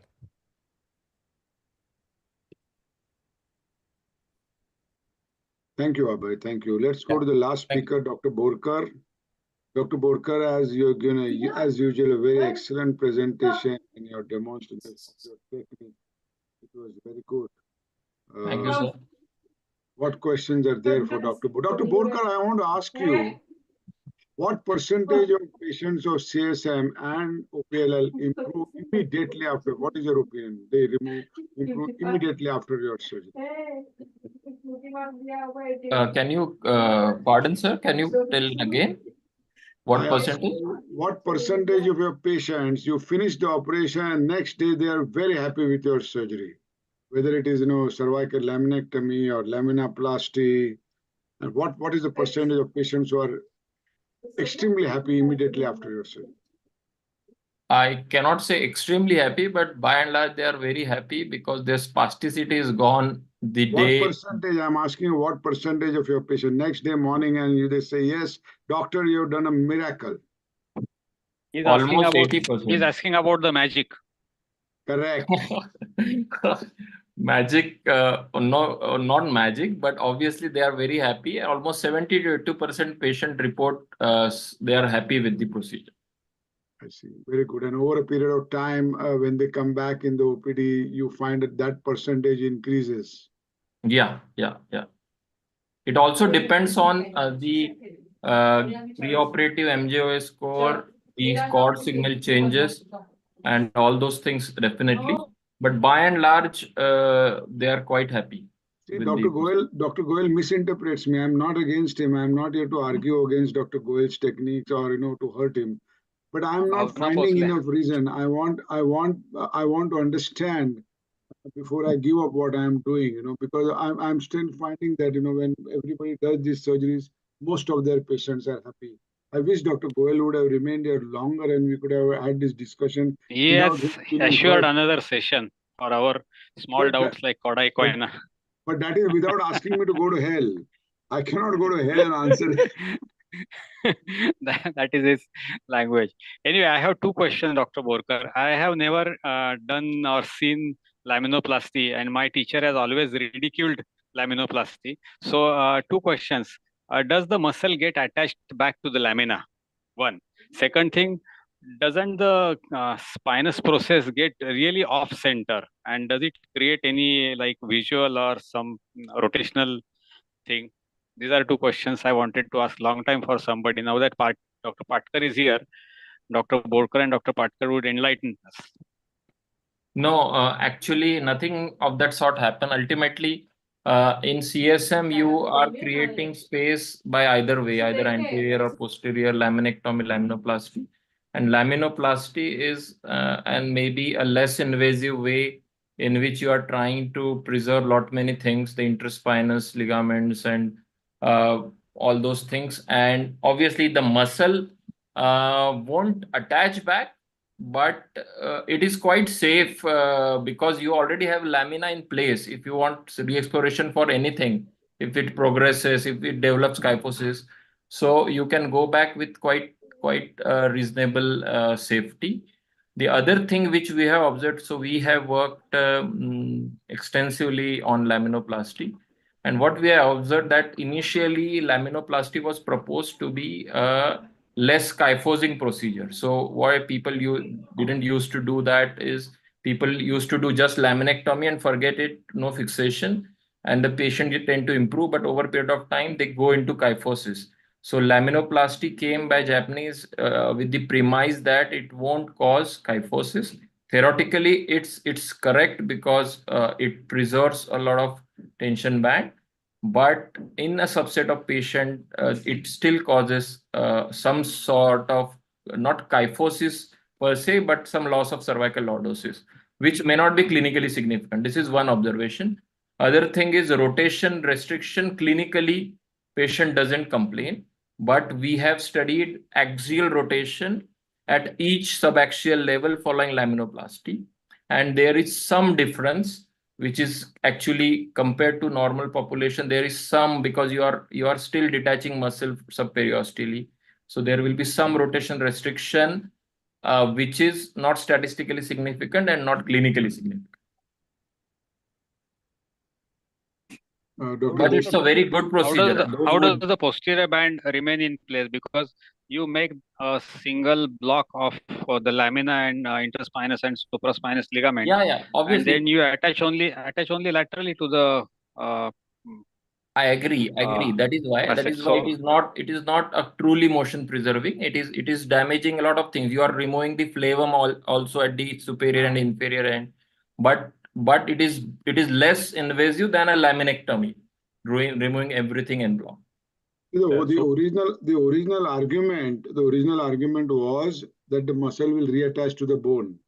But once muscle is erased from the bone, the attachment is by scar formation, not by muscle attachment. Yeah. The original argument when the Japanese came out with this idea, because when OPLL was done from ventrally, the incidence of complications was very high. And when Wakara and all were treating OPLL, they had very less OPLL in the US, but they always treated it ventrally by ventral surgery, and their complication rate was very high. So therefore, the Japanese came out with this concept of doing laminoplasty, saying that the muscle remains attached to the bone, but when the muscle reattaches after you have detached the muscle, it does not reattach like a normal muscle is attached to the bone, but by scar tissue. So it is never the same muscle the way so you can't cross the same river twice. So that thing is out of the world. And I do not accept this argument that laminoplasty is less invasive than laminectomy. So I remember Dr. Apte's comment from 30 years ago about this Japanese paper. Lot of surgeon and not enough work. Yeah. So there is no question. And that is why eventually the best operation for OPL became laminectomy and lateral mass. All said and done, reconstruction of the lordosis or trying lordosis to some extent is the best procedure for OPL. Because many patients, even with laminectomy or laminoplasty, show that OPL progresses with time. That after over a period of time, you'll find that the OPLL is progressing, which means in absence of fusion. In the absence of fixation. And therefore, lateral mass fixation is now gradually becoming the procedure of choice for treatment of OPLL. Yeah, we agree, sir. Agree that that the OPLL progression, there are a lot of articles. There is some micro motion which contribute to its progression. So fixation avoids that. To counter the argument of muscle attaching by scar tissue, the Japanese have come with a myotectonic laminoplasty as well, in which all the muscles are preserved. So they do not detach the muscle, they work in between the intermuscular plane. So that is also a lot of work on that. So they say that it is then further better than a conventional laminoplasty. So obviously they have a lot of work and they have data to prove their point. But in our experience, we have been doing it for a pretty long time because being a government institute, at times the patient may not be affording always for implant. So we tend to do laminoplasty and we have excellent outcome over years. Except for when we carefully analyze this loss of cervical lordosis in some of the cases which we thought was what were the parameters which caused this. Other than that, but that was again not clinically significant, didn't require any correction. So effective, it's a quite effective procedure. It's quite effective. I feel kyphosis has been over talked of even in thoracolumbar trauma. They talk about post-operative kyphosis. Whether that kyphosis is clinically significant or not is a different story altogether. Now, what is your opinion about this Korean publications about vertebral body advancement? The Koreans are screaming across the board about advancing the vertebral bodies in the front and doing vertebral body advancements for OPLL. I think it's quite. I think I do not have any personal experience. It looks very innovative, but it's not without danger of neurological deterioration and CSF leak, because even with a complete corpectomy in which everything is under your view, still you end up damaging dura in an OPLL. In a rough sort of thing in which it's a thin layer of bone which you are drilling at depth, advancing that blob is actually if the dura is calcified and all those, it's quite I believe that the results may not be reproducible across spectrum. So unless you have results which are reproducible by everyone in the world, that procedure won't take off. This is my personal opinion. Dr. Borkar, I have a very simple question about the basic thing. That whenever we do a laminectomy, we put the neck in the flexion, we have enough space between the cord and the lamina. Now here, as we are stabilizing first, and we are stabilizing in extension, because we don't want to injure the cord afterwards. So, do you feel that when you have given a good lordotic curve by stabilizing on either side first, the laminectomy becomes more difficult? No, sir. I believe that at times flexion causes increased impingement from the ventral side. So it's better to be neutral position. And once you do a decompression, then you manipulate in whatever position you want by lordotic rod or whatever. Then you do compression. Then everything is done after decompression. Before decompression, in an effective canal diameter being very narrow by an anterior OPLL and a posterior ligamentous buckling, flexion is actually increasing that decompression. And at times, the patient wakes up quadriplegic and we do not know what happened. One of the reason can be this position. So it's better to be neutral and do it after decompression. This is what I follow. No, I did not mean in flexion. I meant in neutral position. Yeah, neutral is good enough. But when we have already fixed in extension, then finding the space become more difficult. Dr. Katikar, the fixation is not only an extension, there's also some distraction involved in it. The patient, when you put a lordotic rod, you are going to pull the head a little bit. So actually there is going to be distraction and lordosis. Am I right, Dr. Borkar? Yeah. The other thing what, sir, you are saying is the extension, the exposure becomes difficult is what you're saying. That's true, because there are a lot of basically skin creases and everything. No, he's talking about a laminectomy. He's talking about the laminectomy. He's not talking about the muscle exposure. He's talking about the laminectomy. I think not a major concern, sir. We can still manage, but flexion is I think a strict no. No. What I felt in neutral, you put the screws in neutral. We do the laminectomy, and then you fix it in extension. That's right. Easier. Yeah. Sachin, can I ask you a question? Yeah, please, sir. Yeah, in your laminoplasty video, I noticed that you're using the ultrasonic CUSA on one side and the cutting burr on the other side, on the hinge side. Can you not use the ultrasonic burr on that same other side as well to make the hinge? You can do that. You can. I just made that video to also show the difference between using ultrasonic versus a drill. But obviously, ultrasonic you can use, but the depth perception should be quite perfect. The drill gives you more space, at least because that footplate of that burr is quite bigger than a narrow strip of ultrasonic scalpel. But you can do that without with ultrasonic scalpel as well. I think this point which you said is correct. The burr bit creates a trough on which you can hinge it, The ultrasonic makes a kind of, like a knife cut. So there is a less space for you to hinge it. So you need the burr is a better idea. Got it. Another point, I feel that when you pass the lateral mass screws, you must make a trough on the inferior medial aspect with a burr, so that the screw goes in the direction which is upwards and outwards. I feel that after you have made the drill holes and confirmed where you want to pass your screw, you must take a small burr and make a trough on the inferior medial aspect for at least 2 or 3 millimeters in the bone. Then the screw is just going to take the direction which you have given it. It is not going to come out or fracture the lateral mass.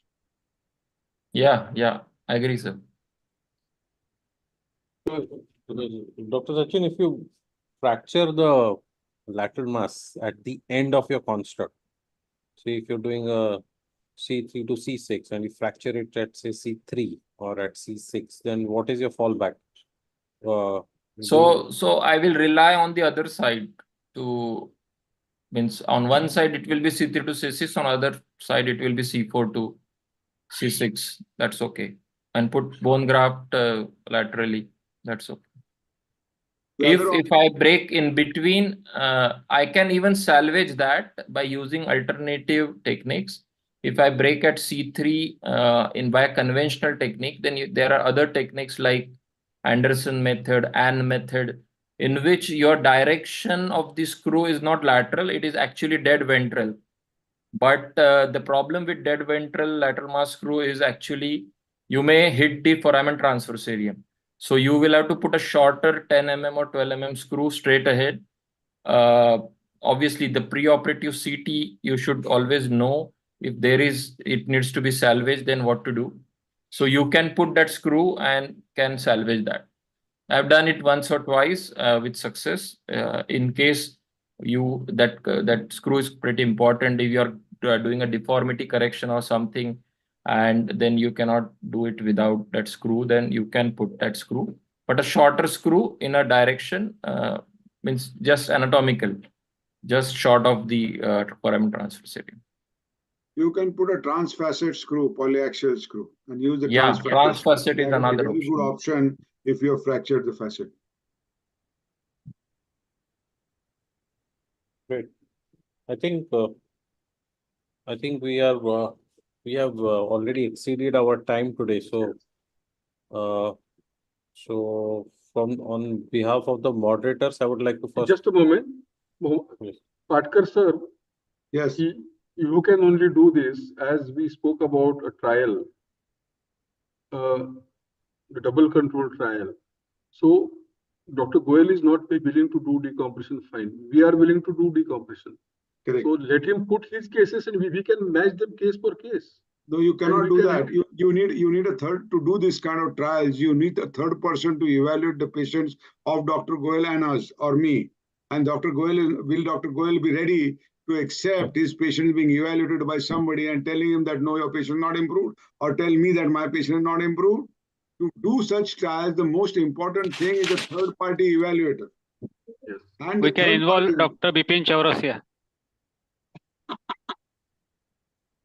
Chaurasia can be the third-party evaluator. This is the most important thing. I'm telling you honestly, I love Atul. And just on 18th in the Society of British Neurosurgeons meeting, I had a fight.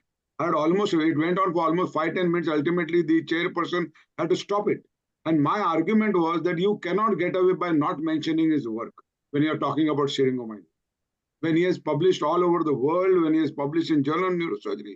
But they were almost ridiculing it, and that was hurting me because this is not fair. Whether you agree with him or you don't agree with him is not important.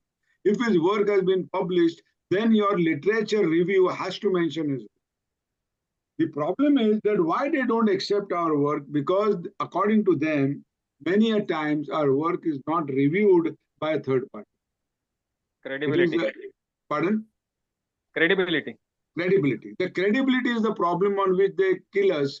And till we produce, since many of these papers, for example, the report on doing artificial disc replacement was based on a study of 18 patients where they showed adjacent disc degeneration after anterior cervical fusion. Now, if you have got a critical third person who is reviewed, 18 patients were reviewed and they found a 10% incidence per year of adjacent level disc. Hoogland was the person who came out with the concept that there's a 10% incidence of adjacent level disc. Now, either we are ready to accept that that complications are possible in any kind of surgery, or we are going to put our head in our sand and say that nothing, this is the end point and nothing is better than. So my fight is not with Dr. Goel. My fight is that if it is a fantastic work, we must prove it and we must teach the world that this is what needs to be done. But for that, of course, like Kishore said, that it will have to be a double-blind trial where somebody else will be evaluating Dr. Goel's patients or other people's patients. Sir, I think no center in the world's patients are evaluated by a third person. I think that is not so. No, even there is IRB, that is the internal review board. So that internal review board also has a lot of their that is there. Because so that so that's, so now if you want the truth, if you're searching for the truth, then you have to have somebody who critically and dispassionately examines the patients. Only then you can claim success. Otherwise, we have to get it from them that on your part of the world, you get 100% success. This is spoken to us many times. What is spoken to us? I didn't understand. That in your part of the world, you always get 100% success. This is commented by few people whenever we ask them something. That is why you said that somebody has to dispassionately examine and come out with what is actually for example, the C1, C2 fixation for Chiari was dispassionately evaluated by Sanjay Bihari and by Praveen Salunke. And both of them published their work in Neurology India that this is not the truth. Dr. Borkar, are you aware of the publications of Dr. Sanjay Bihari and Dr. Praveen Salunke of C1, C2 fixation for Chiari malformation? Yeah, we debated that also. Yeah. And Dr. Goel is not ready to accept that. They both, they are not private practitioners. They both did the work of C1, C2 fixation for a large group of patients for Chiari malformation. And they said that the results, you have to end up in doing foramen magnum decompression in many patients. So therefore, I appreciate what Dr. Goel is doing. I'm sure that there must be, for any operation, there cannot be one shoe which can fit all sizes. There has to be a group of patients who are going to do fantastically well with Dr. Goel's technique. But we have to identify that group. We cannot say that is going to be the operation for all patients, because like Dr. Borkar said, that most of us know that 85 to 90% of patients become all right the moment we have removed the disc. I can think of that group. Pardon? I can think of that group who will benefit most. Group of patients who will benefit by fixation. Minimum compression, lot of instability. Yes, of course, everybody knows that. So we have to find out that group of patients and fix those patients. There's no question about that. But we have we already practice that. When there is no lot of compression, we directly fix it. That is what I'm saying. So to say that this operation will benefit everybody. For example, Michael Fellings has done his work on cervical spondylosis, where they came with a large trial to unequivocal decision that decompression helps patients where there is spinal cord compression and deformation. There is something known as spinal cord strain. If that strain is relieved, the patient improves. This is Michael Fellings' work. Am I right, Dr. Borkar? This has got a very big public. It was a AO spine trial by Michael Fellings. And for example, what about those thousands of patients who have undergone discectomy with various approaches, including transforaminal endoscopic and MISS, who have never had fixation and they are doing great? Right. I had operated my brother-in-law 15 years ago, and it was microdiscectomy, I think, and he is running marathon today. So where is the instability gone? So therefore, Therefore, with due respect to Dr. Goel, with due respect to his great theories, there must be some patients who fit in his theories. We have to find those patients, and it's not that his theories are completely hogwash.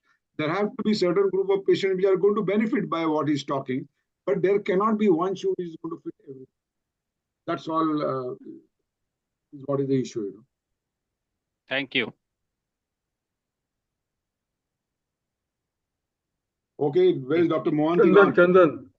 Chandan, great job. Comments Are from you Chandan. eating great already? job. No, Great job. no comments. Are you going to wind up or No we should comments. Yes, yes. All these just guys wait? from Bombay, they don't give any comment. Dattatreya Muzumdar didn't come on the discussion today, and these guys conveniently saw to it that he is not added to the panel discussion. And where is Kishore Chaudhary? Kishore Chaudhary has gone away. Yeah, He had to leave. He left a message. He left a message only. No, sir, I'm moderating, so I'll just moderate. I will not make comments or anything. But I mean, whatever was there was out in the open in the public forum. So I don't think there is any malice in anybody's thing. We are absolutely no, absolutely no. Why malice? We are trying to learn and do better exactly. for patients. So I think that is the key, and that is how the spirit of discussion should be. So with that, I would like to thank all our 4 speakers and all our 3 panelists for their time, patience, and their thoughts.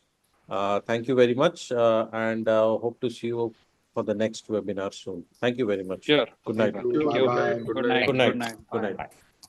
Thank you all. Good night.